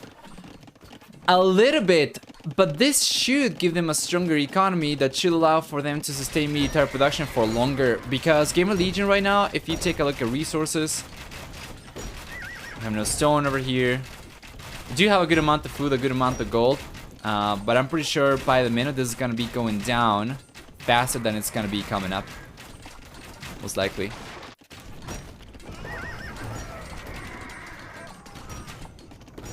Interestingly enough, though, Rules of Rome actually does end up on a smaller economy over here, despite having a nice villager lead. But yeah, DauT, for instance, right now is kind of struggling to keep production going himself. Doesn't really have too much wood. Is going for Silk Road as well to boost gold income a little bit. But yeah, once again, after they run out of these resources at the center, they're gonna be just relying on either trade or the outer golds. And I think they're gonna be running out of gold as well. I don't really see a lot of gold left over here in the shipwrecks. So yeah, they're probably just gonna have to make a switch to trade, and it's going to be a very expensive endeavor. The Rules of Rome already have behind them. They have already gone for trade. They already have the units. We have a bunch of trade cards, trade cogs as well, for Ganji and for Kamigawa. Meanwhile, for Gamer Legion, that is not the case so far. They are making the transition right now, so we see some trade cards coming out from DauT. We have some over here for Slam. This could prove an opportunity for Rules of Rome to push back. Still a little bit of a struggle at this point, though.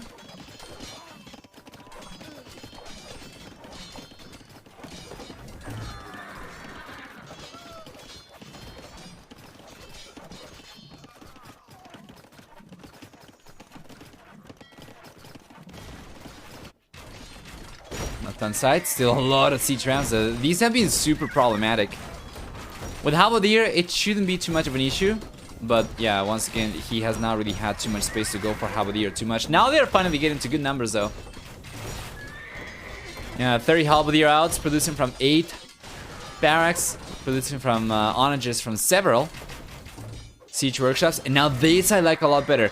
Halberdier in siege will be so much more effective as long as he retains good unit control over here. He should be able to push this back. He's gonna be taking care of cavalry and even rounds with the Halberdier. He's gonna be taking care of archer units with the onages, right? So like the Chukanus over here, for instance, and even potentially Genoese Grossos if DauT was bringing those units over the left-hand side. So finally Ganji will be in a good position to start pushing. This is great. On the right-hand side, it's still a little bit of a struggle, though, for Kamigawa to hold on against DauT's push over here. Let's see. Okay, good demo shots over there. Beautiful. So he does at the very least end up pushing DauT away from the water over there and stabilizing over here, but it's going to be mainly defensive gameplay on the right-hand side, and then finally offensive gameplay on the left-hand side, pushing over here. You just gotta be careful, though, because the onager shots, they will take all the Halberdier down. Oh boy. Probably end up losing all the onagers over here. Yeah, that sucks big time. He's gotta go for more. He does have a good amount still. But this is what I'm talking about. As long as he retains good unit control, then they should be able to take care of this.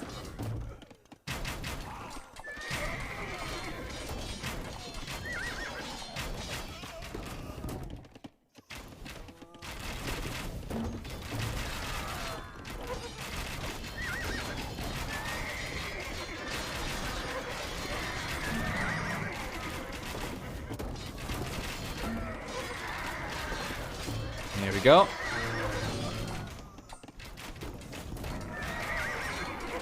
Yeah, good shots over here. Slam sending some onagers himself as well into the mix.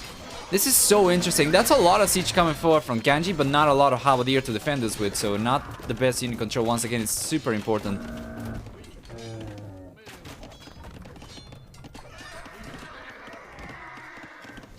There we go, down south.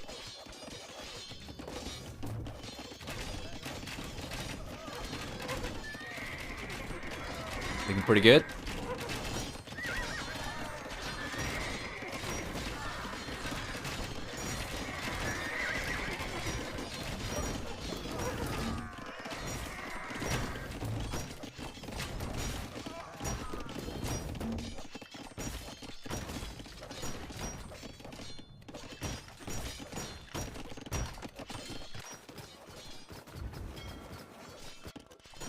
Kind of a strong goal.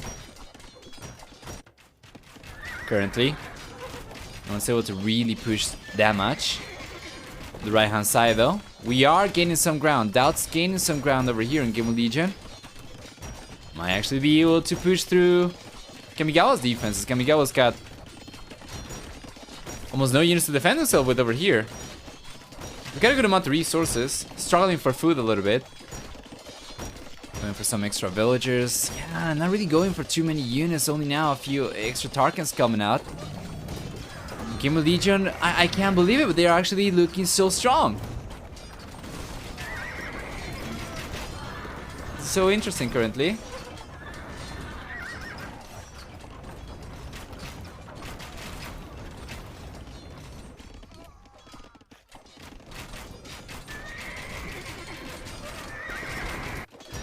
Yeah. Game of Legion starting to gain some ground on the right hand side. Still Genoese Scrolls supposed to hold on against Tarkans, against Hazar. Finally getting the production for Kamigawa.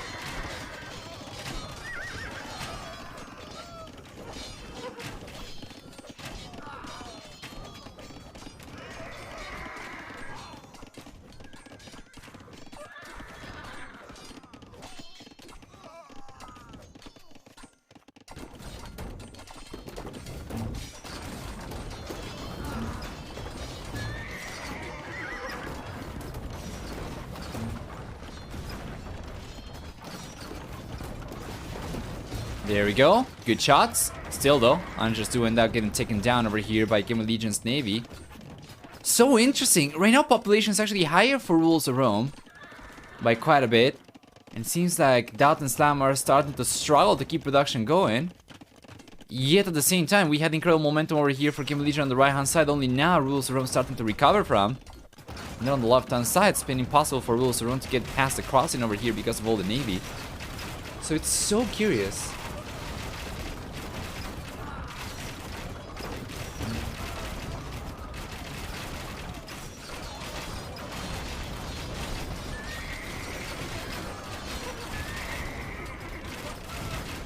There you are.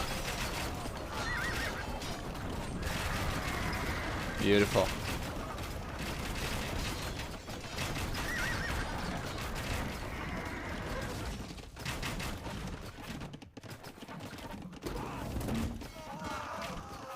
Man, I feel like I could potentially enable predictions only now for who's going to win game number 3. And we will go through the 5 minutes and still wouldn't be able to tell. But yeah, at the very least on the right hand side, Kamigawa is regaining control of his own base a little bit. Ganji is now the one who's going to start struggling for economy himself. He's got almost no resources. And he doesn't have anywhere near as many units queued up as he had before. So he's gonna have to bail and hold on over here for a little bit longer. Game of Legion does retain the majority of the map control though, so very soon that's going to become an issue for like wood, for instance. Over here we have some left for Kamigawa. If we take a look at resources left, yeah, there are 2 very small forests over here. We do have some over here available still for them to collect from.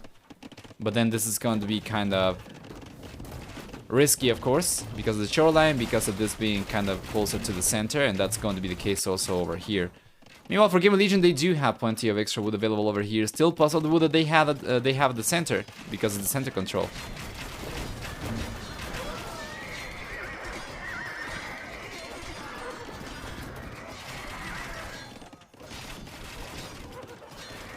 Nice.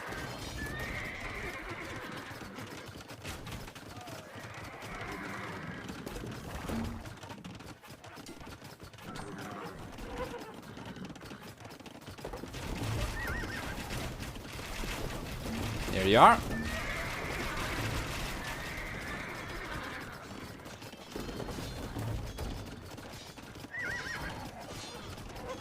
Why does Ganji buy wood and Kamigawa has so much? Slinging not allowed, maybe? No, slinging is allowed. Slinging is allowed in the Imperial Age in an unrestricted manner. In the Castle Age, you can only sling a player who is in Field or Dark Age. But they could sling, yes. There might be just a communication issue over here, I would imagine. Yeah, good defense over here. I'd certainly like to see a castle come up for Ganji on the left-hand side so he can defend himself against Navy too without having to go for as much Navy himself like we have on the right-hand side for Kamigawa, right? So they can focus mostly on that.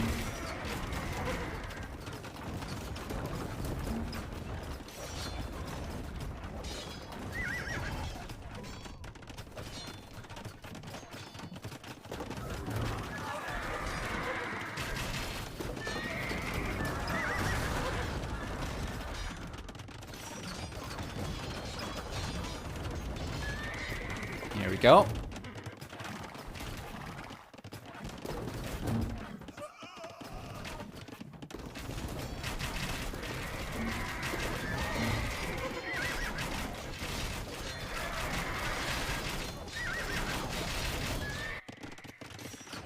Hey, we might see actually the castle go down over here for DauT. He's realized though, and he's brought some galleon. He's got a bombard tower over here, not gonna be doing too much. Yeah, and Kamigawa's gonna have to bail. Finally getting some momentum over here though. For Rules of Rome. Just going after the galleons, gotta be careful. We have some managers coming over from Slam as well.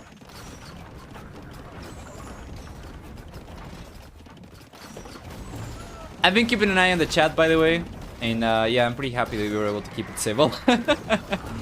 I was ready to just pull the plug any second, but you actually managed. Good job.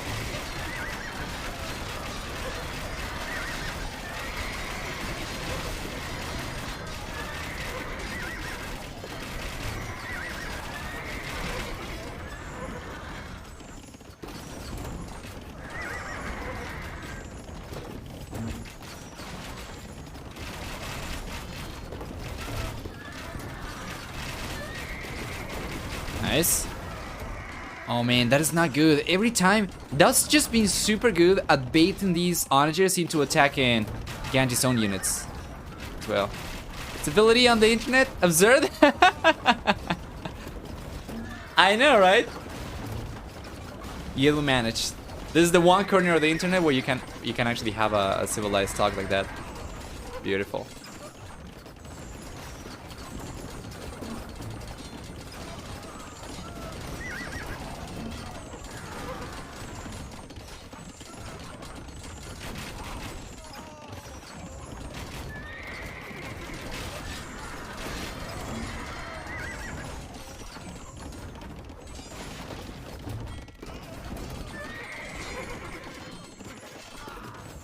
There we go, good defense. And we have Paladin coming over from Kamigawa, and then on the right hand side, they've been able to hold on. We don't have a push coming over from DauT anymore. And you know, Gamer Legion's starting to struggle a little bit. Over here, they seem to be running out of steam a bit. Not 200 population anymore. That's a good amount of units queued up though, to be fair for Slam. Both for Halberdier and for Light Cavalry, but it's taking so long for the units to come out that actually Rules of Rome is able to retain a lead over here. They are able to retain some momentum.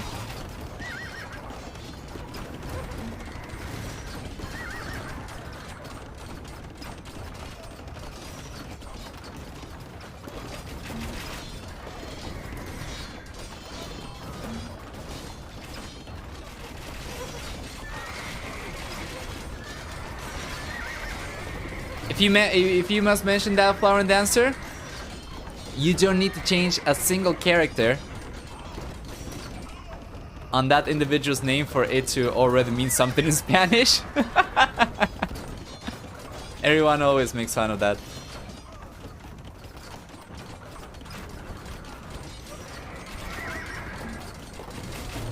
Civil discussion, relatively low levels of misinformation. Yeah.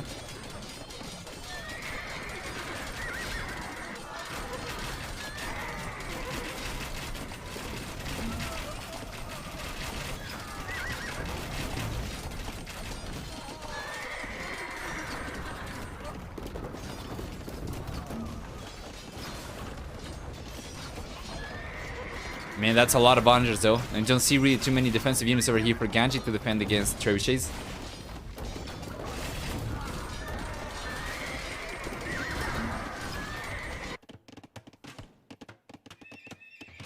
Okay, that's gonna start putting pressure once again on the right hand side. Yeah, still some Genoese crosses over here.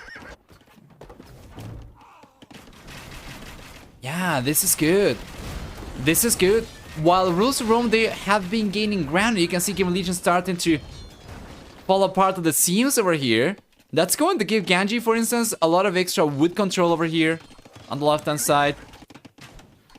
And without good control on the right-hand side either, DauT's going to start struggling for wood after he gets pushed away from this area if he does. It might not matter though.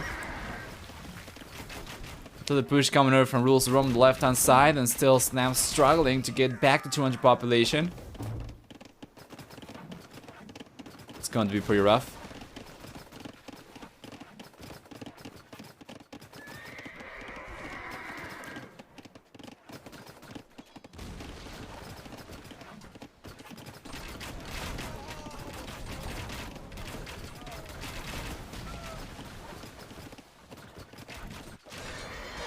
Nice, finally getting to the trade line over here. It's going to be Rules of Rome, the first to get here though. Hey Jaraka!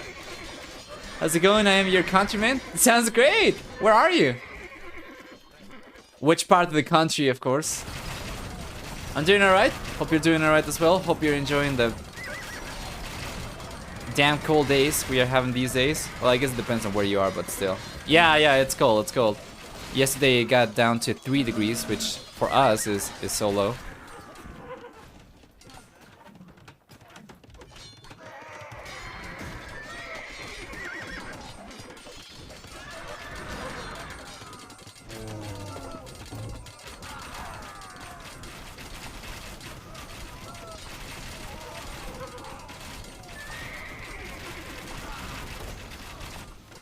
Beautiful. Gonna try and use the trebuchets to take the Chikunus over here. Does manage to get some damage, but still fine. Well, boy, what do we do about Slam? He's starting to produce units a little bit more heavily right now, but he's gone down to 100 population. Game of Legion B certainly out of steam over here. This has even allowed Kamigawa to start putting pressure on the right-hand side, where DauT's usually been able to hold on his own just fine, because DauT's had to bring all the units over to the left-hand side to provide support to Slam. I don't know, he's defending himself. Doesn't even get the chance of sending the units over to Slam. So DauT's kind of falling behind over here on the right-hand side. And Slam's falling behind on the left-hand side. As long as Rules of Rome can keep this push going, they should be in a pretty good position. Check this out, we have 54 trade units over here for Ganji. Meanwhile, we are going to have... yeah, what is that? I think only... yeah. 48 over here for Kamigawa, but it's been enough for them to keep momentum. Some paddling coming over from Kamigawa over to the center as well, pushing villagers away from gold. Could make a difference. Do we have any gold left over here? We don't have any gold anymore though! So the center has become useless, and this is what I was talking about potentially happening for Game of Legion. If they had not established a safe trade route by the time the gold ran out over here, they were going to be in a pretty precarious position. Now Slam is under 100 population. He's got 11 trade cards and no resources to go for any more trade himself. While DauT, on the other hand, suddenly managed to get to 20 trade cards over here, which is not anywhere near enough. And Rules of Rome, well, I believe they should have been able to get this game significantly earlier compared to 1 hour and 40 freaking minutes of in-game time. Still do manage to come out on top over here. At the very least, that should be the case for sure. DauT's running low in villagers by quite a bit and workers, so shouldn't be able to keep on training units for much longer. You can see that he's got a very small amount of food. The amount of wood he's got is gonna be going further and further down as well, and then he's got a fairly small amount of gold himself as well.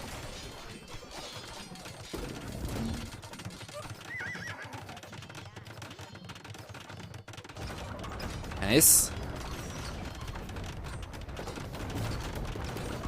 This has been the longest game in the tournament, I believe. so far. And it's been quite the ride. Such a back and forth, but now it's quite clear. Yeah, there we go. Down slam call on the GG. That rules Rome will get the lead in the set and get the third game. So they lost game number 1, won game number 2, won game number 3 on Gabriel Legion's home map. Go and take a look at the achievements before hopping out and checking out what we'll have available for game number 4. So first off, Ganji doesn't doubt getting the best KD over here with a 5 to 4 KD ratio. Actually, that's going to be 6 to 5 KD ratio, which is better than 1 to 1. Everybody else was either very close to 1 to 1 or a little bit further behind. So well done by Ganji over there. You can see rules around. They did have a much stronger economy lead much earlier into the game as the players were making this transition into the Imperial Age, right? But then they kind of started struggling. Gabriel Legion was able to catch up for the most part.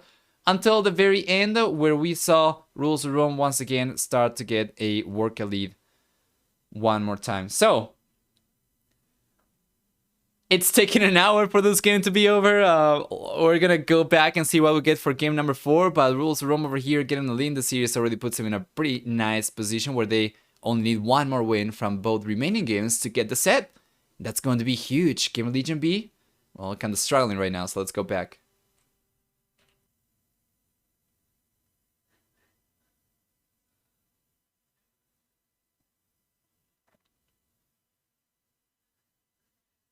One moment.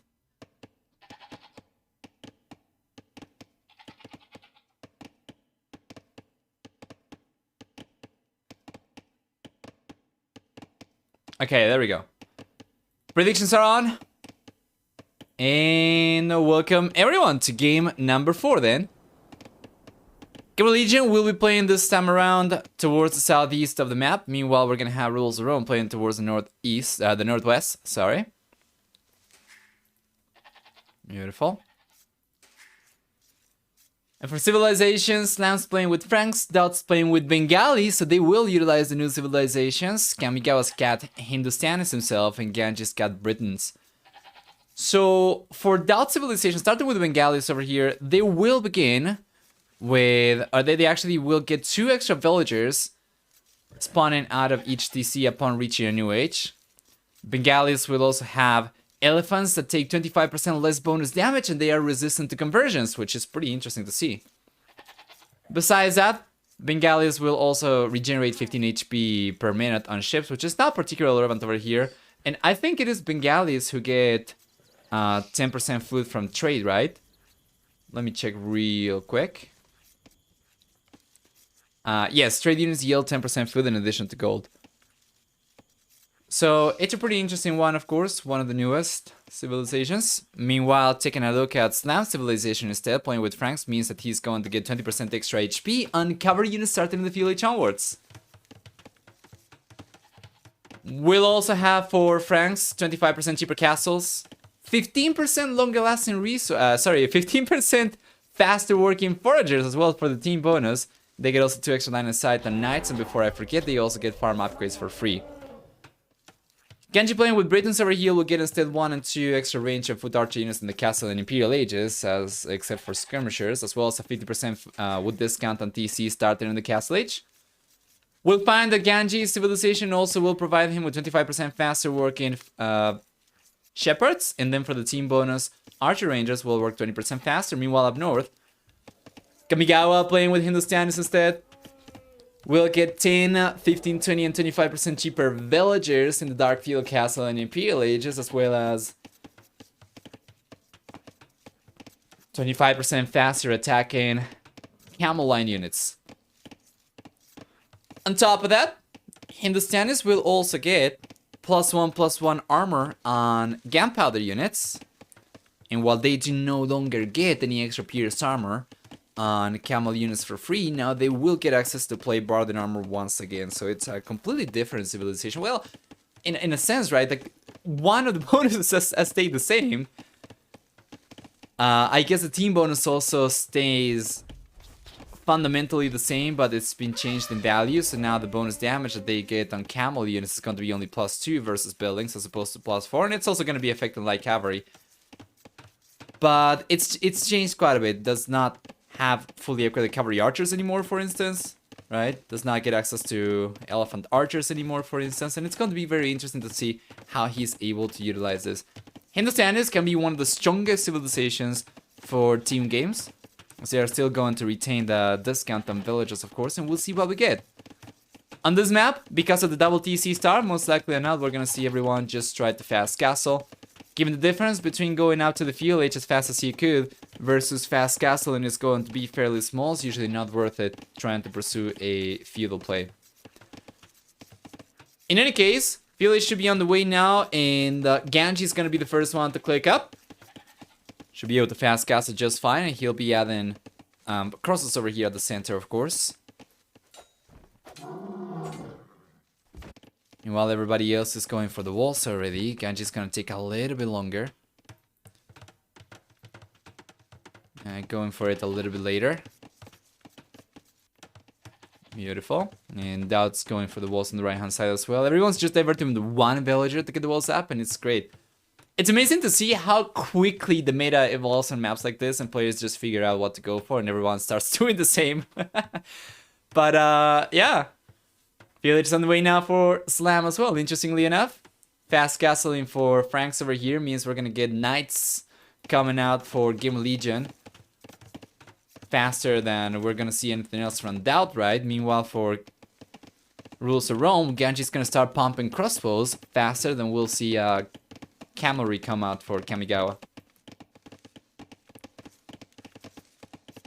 Well, this map seems like it might potentially yield longer games because of a big portion of your economy being somewhat safe behind the wood.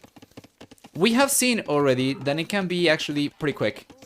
And you guys actually might remember, especially those of you who saw yesterday the game live or saw the VODs, just how quickly the games can be.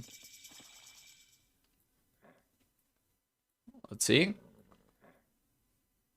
We already had an example during up to Imp versus Professor and his map where we had complete domination, as men would say, fairly early into the game. Regardless though, Archery Ancient Blacksmith coming out for Ganji is going to be on his way to the Castle Age right away. Meanwhile, that should be the case also for Slam very soon. He's got a barracks coming up only now, so...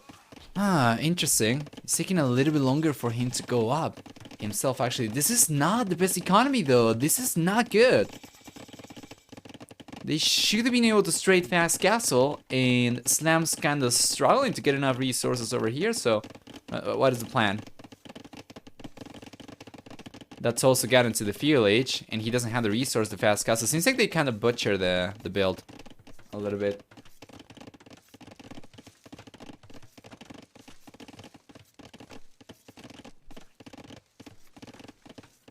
Let's see. Gasser is on the way for both Ganji and Kamigawa, while now DauT and Slam, they are struggling big time. Oh man, this does not spell good news for Game Legion whatsoever. We're gonna have camels, crossbows coming out so much faster from Rules of Rome.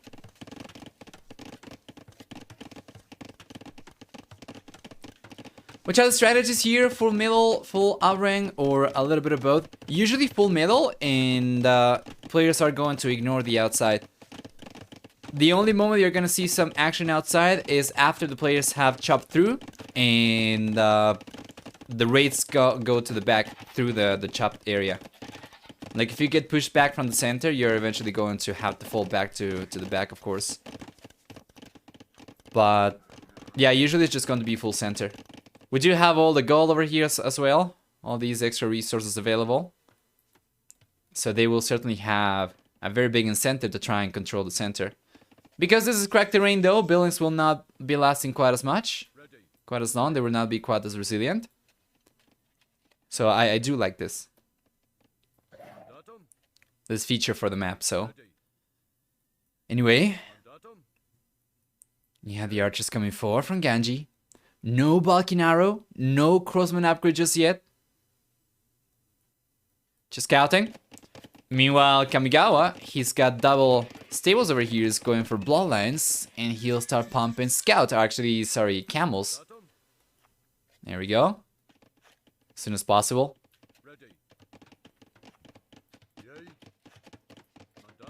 Meanwhile, DauT+slam kind of struggling a little bit.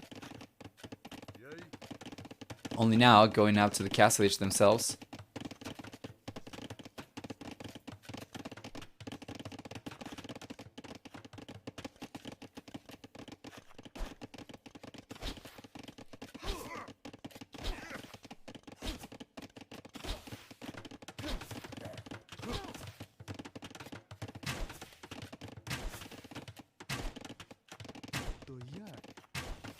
There we go. Nice. Villager going down already. As DauT's only now trying to get the buildings up. This is a lot of pressure coming his way. And they are going right up against DauT. I'm pretty curious as to what the reason for this is. Seems like he was gonna try to go for elephant archer maybe?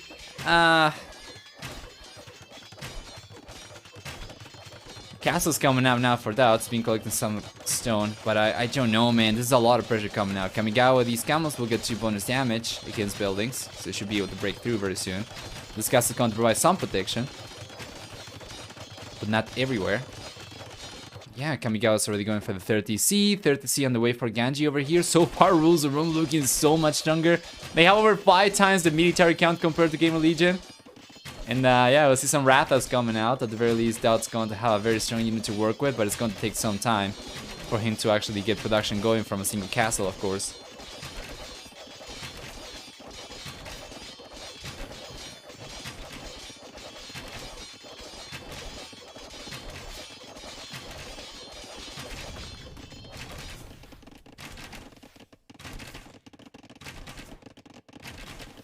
There we are. Here come the camels straight into the wood line, and now the castle's here is going to provide some protection. Kamigawa will bail, but you know what? These crossbows could potentially get here, and there's not too much that DauT would actually be able to do to protect himself. TC's coming up over here. Definitely would have preferred for Ganji to send those crossbows forward and try to just hang around here, beyond the range of the TC, beyond the range of the castle, but would still having the ability to range all these villagers down. He's not gone for it though! They do not seem to be paying too much attention, at the very least.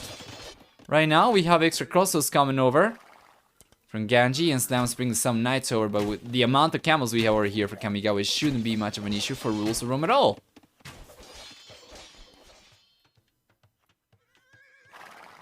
I feel like he could have been so much stronger had he just sent the crossbows forward now. DauT actually had the chance of getting the TC up, and he's got some Rathas already coming out.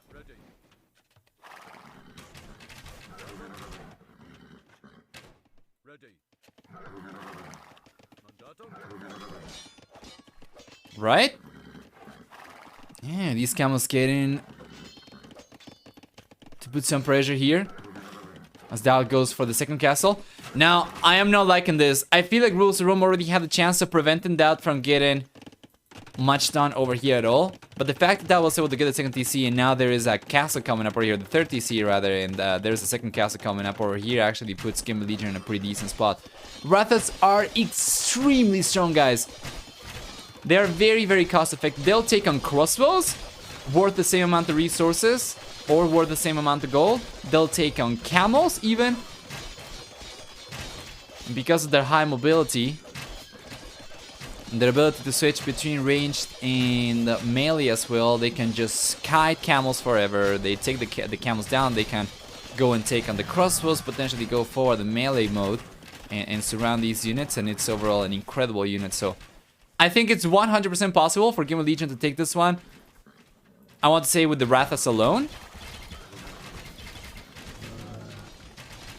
So Rules of Rome's gotta be really, really careful here. Imperial Age is on the way now for Ganji. 85 villagers, he's looking a little bit stronger compared to Slam, for instance. Or about the same right now, but going up to the Imperial Age is great. Meanwhile, here come the Rathas. Oh man, this is gonna be super rough. That's gonna keep on producing from both castles as well, which is incredible production for this unit. And Ganji's gonna try to take a good engagement over there. It's just going to take so much to take a single Ratha down even. And check this out! Higher HP pull for Gamer Legion over here. They're gonna try to stick around because we have camels against knights, so that's going to allow Kamigawa to get a better engagement against specifically Slam's units, but with all these Rathas from the back, providing support to damage as well, they do end up getting cleaned up, so those camels do not last over there against the Rathas at all. Here comes DauT, can't take on those crossbows, can't take on the camels, well done.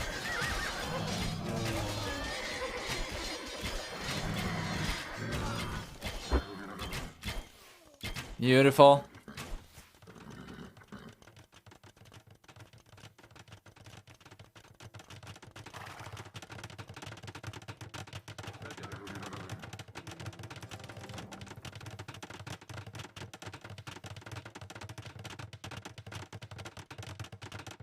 There we are. Castle's coming up over here for Ganji, but Gamer Legion's already being able to get some momentum over here. We'll see if they can take advantage of it. DauT's going for a third castle. He's got almost enough food to click up to the Imperial Age. Not enough gold just yet.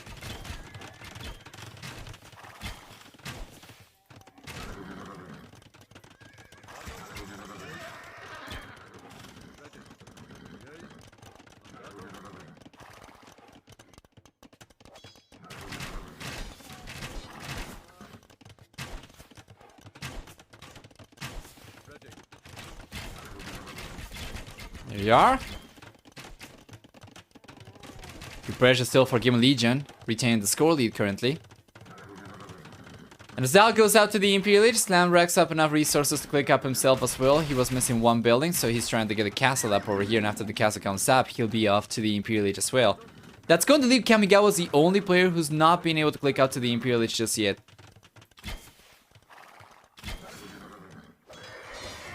Let's check.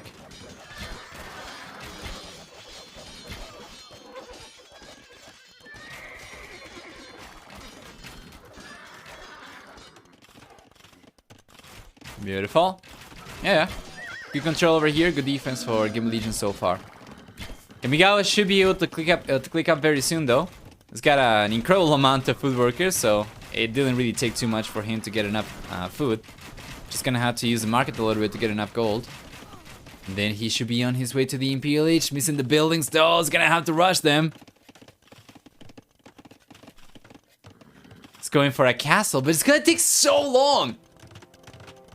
Probably would have been better for him to go for University and a Monastery and a Siege Workshop so that he could click up.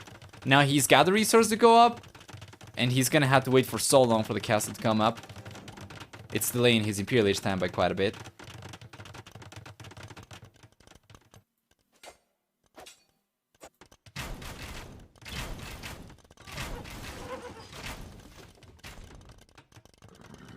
Beautiful.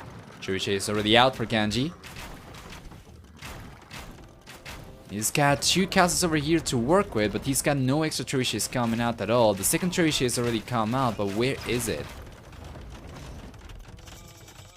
It's over here on the left-hand side, okay. Send it forward. It's gotta be careful. Now that DauT's got into the Imperial Age, DauT could potentially go for trebuchets himself as well. However, we'll see Elite Rathas coming out, given the amount of units he's got. Certainly makes sense. He's got conscription coming out so he can produce Rathas faster. It's gonna take some time for him to get to the trebuchets. Meanwhile over here it's only two trebuchets from Ganji, so DauT's going to retain the castle up long enough for him to get the conscription upgrade done. Well done. This guy should be going down though eventually, especially with the third trebuchet coming up now from Ganji as well.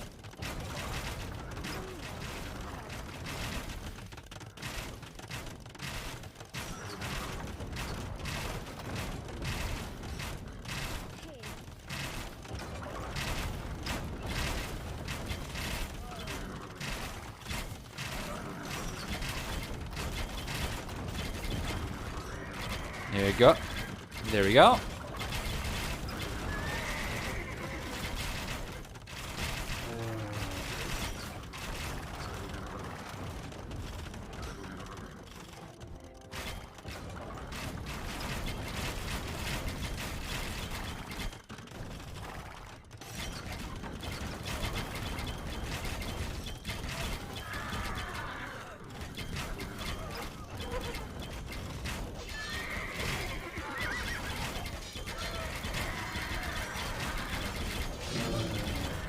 Beautiful. Man, that's a lot of Ratha's over here. Extremely hard to hold on against, even though the castle's gone down over there for DauT. Still gonna keep on producing from 3 now with these being elite Rathas as well. It's an incredible unit. See only now a heavy camel rider coming up for Kamigawa. And you know what? I think from the testing that we did for Rathas, elite Rathas against a variety of units, I'm not really sure if we tested a bit against camels, did we? I think we might have not, because I actually don't recall. Haven't tested Rathas against camels at all. Regardless though, of course, if they do get to the Rathas over here, they should be able to get some good damage done. Now, he's just waiting for the heavy camel upgrade to hit. He's going for Iron Casting. He's just finished researching Plate, Bar, and Armor. They're roaming around, and check this out though! This is going down to the Trebuchet. That's a bunch of villages exposed over here, whilst that might bring the Cavalier over here. He's got the Paladin upgrade on the way. This will be very soon Imperial Camels, as the heavy camel rider upgrades just finished researching. That's gonna try and put pressure on the right hand side instead. Managed to get some villagers down over here. Can't really stick around to try and take the TC down because of the defensive castle from Kamigawa. But yeah.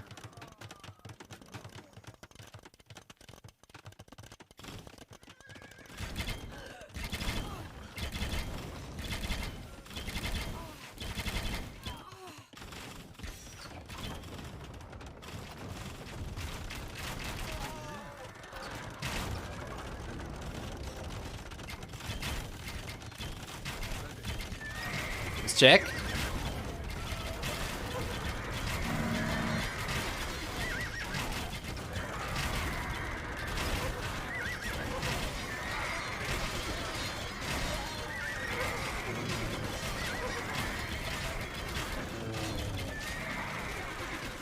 Beautiful.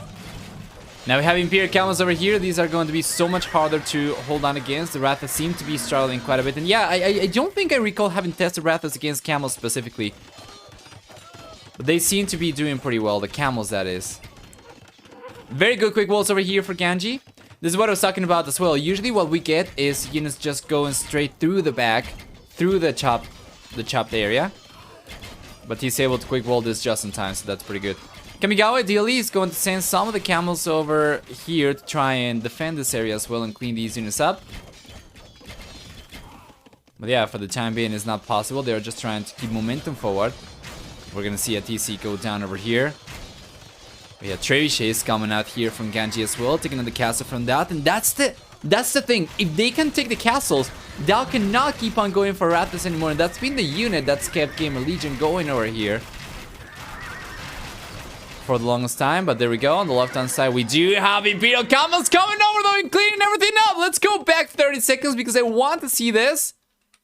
Check this out. How many Rathas did we have over here? We have north of 20. Yeah, about 20 Imperial Camels over here, and the Rathas get just completely wiped up. It certainly looks like a lot more losses over here because of how just, you know, bulky the unit is. That was really well done. Rules of Rome getting the lead over here. You know what, guys? Gamer Legion might be on to lose this set. As if we get one more win for Rules of Rome, and they certainly do have momentum. They certainly are looking strong very much in this game. Gamer Legion will be playing game number 5 for points only. And yeah, it's been kind of a struggle.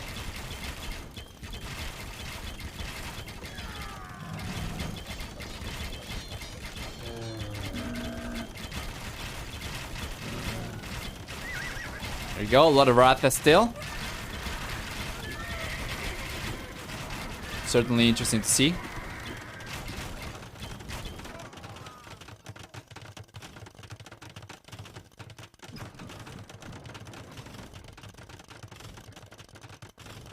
There you are.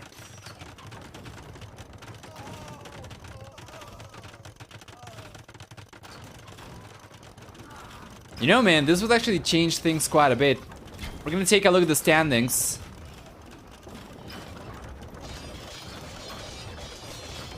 If this game goes in favor of Rules of Rome, of course. But yeah, it's certainly a big struggle right now for Gamer Legion. Elite Lombowman is coming out for Ganji. He's gonna start trying to go for Lombowman. He's got 5 castles to work with, so that's going to be pretty good.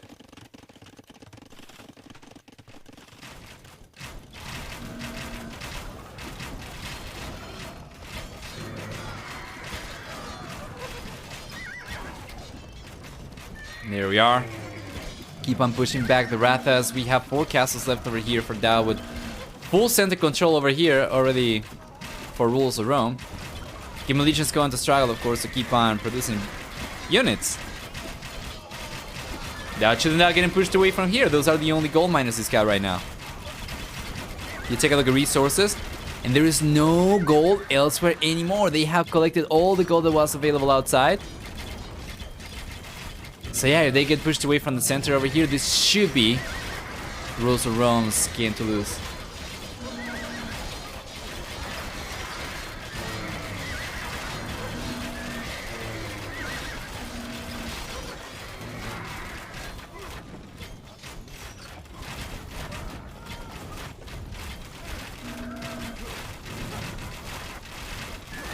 There we go.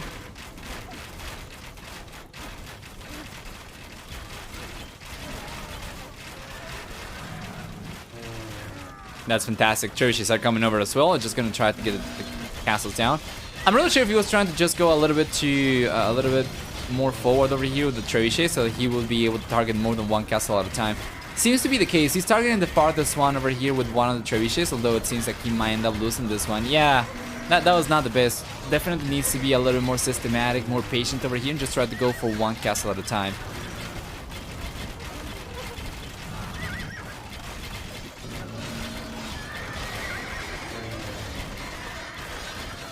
This is so far a very good performance for Rules of Rome, especially against a team that was a top seeded team over here for the tournament. Game of Legion B didn't even need to play the qualifiers because they just got invited straight to the main event.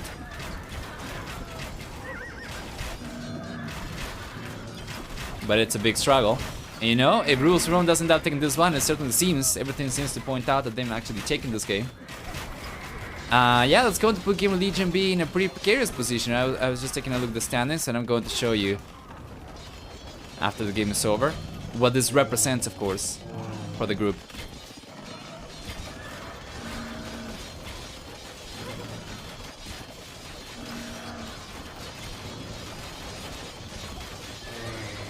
I do not recommend you to go and take a look at the Wikipedia page, because there is another series that we have to take a look at still. We haven't yet, that took place earlier today at 3 AM GMT, that I'll be covering using recorded games in a second. But yeah, that's gonna be GG, guys, and that means Rules of Rome takes the set over here. We have a 3-1 score. Game 5 still yet to be played, of course. It's going to be for points now for Game of Legion only, but let's take a look at the achievements real quick and then hop back out. We're gonna have for military a very nice KD. For DauT in the end, it's going to be better than 4-3. It did not matter because Lamb certainly struggled big time over here.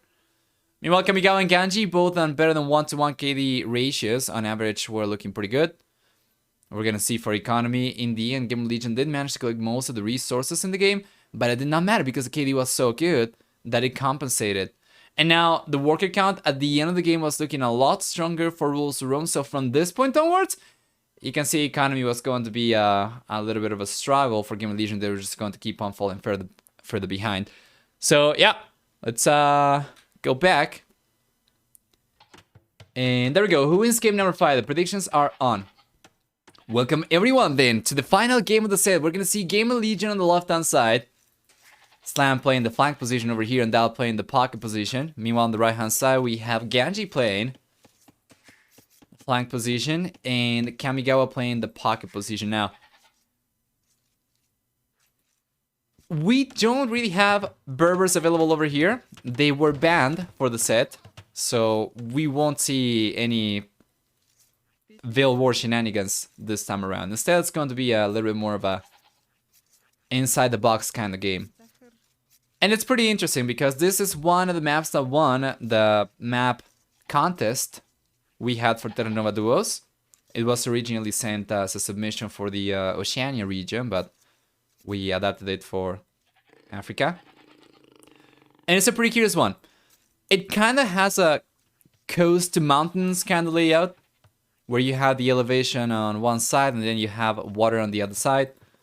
But there is a little bit of a fjord over here, I guess you can call this. A little bit of a... yeah. Quite a divot. Meanwhile, over here you're going to have a lot of extra gold available on a line, or in a line over here. At the center of the mountain side of the map. So yeah. Hope you're having a great stream, man. I'm having a good one. Yeah. It's been amazing. Game number 3 in this set was just incredible. It was one of the best games that I have seen in the tournament as well. So pretty happy I was able to catch this up. And of course, game 4 was pretty interesting. Now we're gonna see what game 5 brings to the table. For these civilizations, starting on the left-hand side, Slam's going to get with Mongols, 40% faster working hunters. We're going to get also for Mongols 30% extra HP on light cavalry hussar and steppe lancerline units. They will also have 25% faster attacking cavalry archer type units, while for the team bonus we'll get 2 extra line of sight on scout line units. And check this out, Ganji's actually going forward and collecting the zeros from here. Yeah, it seems like his zeros were kind of far away. Meanwhile, for DauT instead, playing with Portuguese is going to have 30% faster research and upgrades. And yeah, throughout the game. As well as 20% gold discount on military units, 10% extra HP on navy units. So getting water control is going to be a little bit easier for Portuguese. And then on top of that, we're going to get also access to Feitiorias. Let's check. Access to Feitiorias in the Imperial Age, while for the team bonus, they'll have also shared vision from the get-go. It's going to provide shared vision to the team, which is pretty good. Shout out to Mem. Mem's a young up-and-coming streamer. Give some bones. Well, okay, is there a particular reason for the shout-out, Bailo? Or just decided to go for it? Because YOLO. On the right-hand side, instead, we're going to see Ganji playing with Italians. Now, Italians will get different bonuses. There will be a very strong civilization for water maps or hybrid maps even. They do get 15% cheaper fishing ships. They get a 15% discount to go up to the next stage, as well as 20% cheaper gunpowder units. A 33% discount on university and dock upgrades, and for the team bonus they'll also provide access to condottieri from the barracks in the Imperial Age. While finally for Kamigawa playing with Lithuanians as a pocket player on the right hand side. We'll see for Lithuanians 150 extra food upon starting the game, as well as 10% faster moving skirm and spearline units. They will also get 1 extra attack on knights and light units per each relic garrison, up to 4 relics. And for the team bonus also 20% faster working monasteries. I've highly rated, only rated. Yeah. I'm really sure if Mem's online still or not. I would imagine he probably just started a rerun. Regardless though, FUH is starting to come up for most players, for almost everyone. Everyone, actually.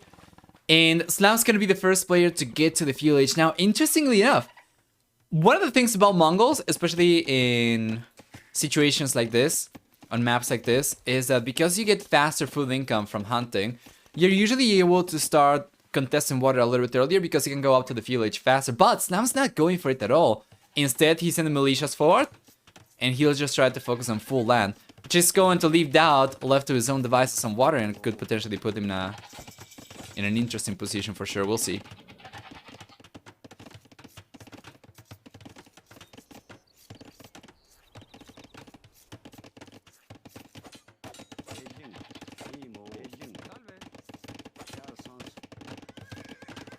There we go. FUH is here ready for Ganji. And Will Stam's going for the Man at Arms upgrade. He cannot break through over here. Beautiful quick walls for Ganji, just in time. And now the FUH is here for Kamigawa as well. We are still waiting for DauT to get to the FUH. This could be really good, of course, for rules for Rome in terms of water control. We have galleys coming out for Kamigawa already. We have no military production from the dock over here for Ganji at all, so it's just going to be Kamigawa versus DauT by the looks of it. Well, DauT's got into the field H himself. He's got no Navy units coming out at all. He's got a third dock on the way instead. Probably paying attention over here instead.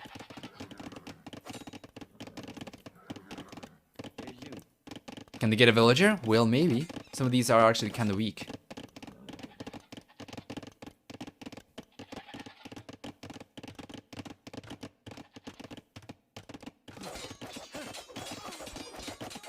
Here we go.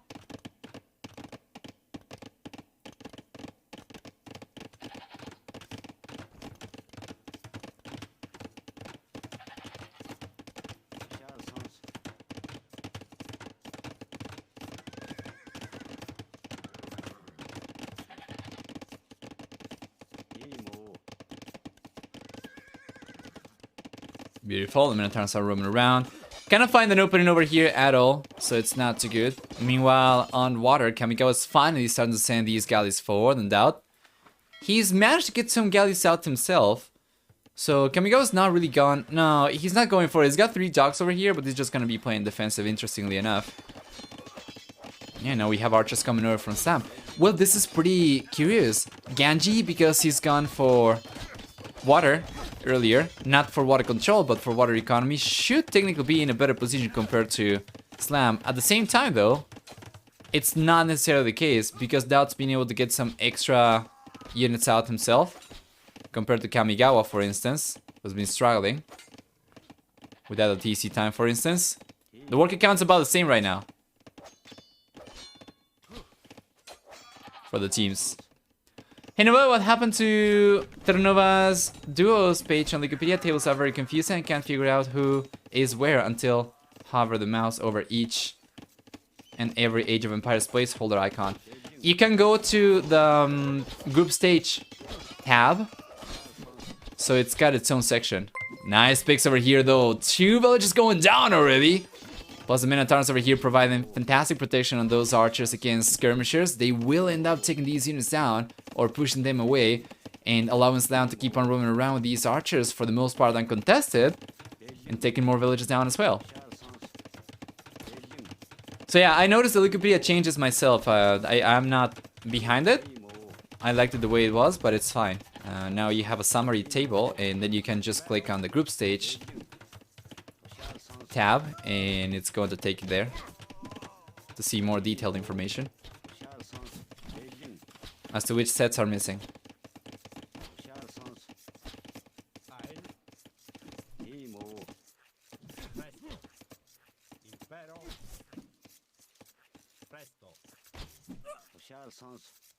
There we go.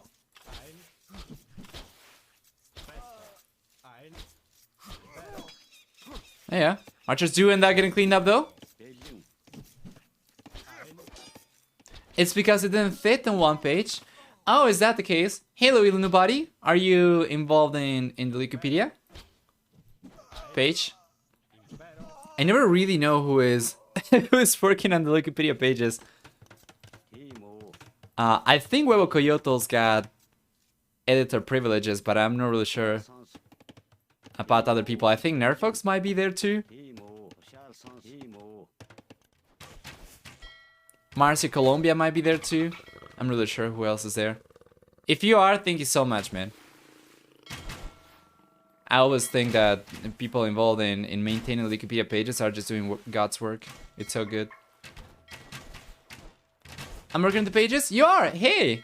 Nice. It's always great to put a name to the people working behind the scenes. Thank you so much, guys. It's very much appreciated. You make it just so much better for everyone else. That's why I had to be split into a separate group page. There is a code limit for pages. Okay, it makes sense. It's fine. Thank you for the clarification.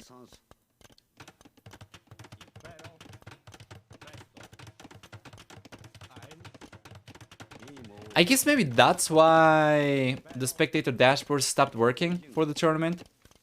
Because it was not keeping track.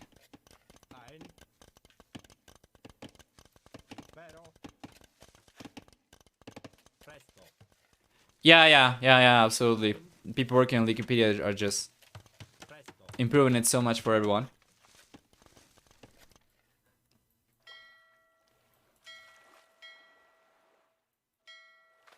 Beautiful. Kamigawa was able to hold on over here. He's gonna be playing defensive for the most part. He does have extra galleys. That doesn't have quite as many. He should be able to hold on himself if he just plays defensive, but he won't be able to go forward and put pressure against Kamigawa when Kamigawa's got the defender's advantage.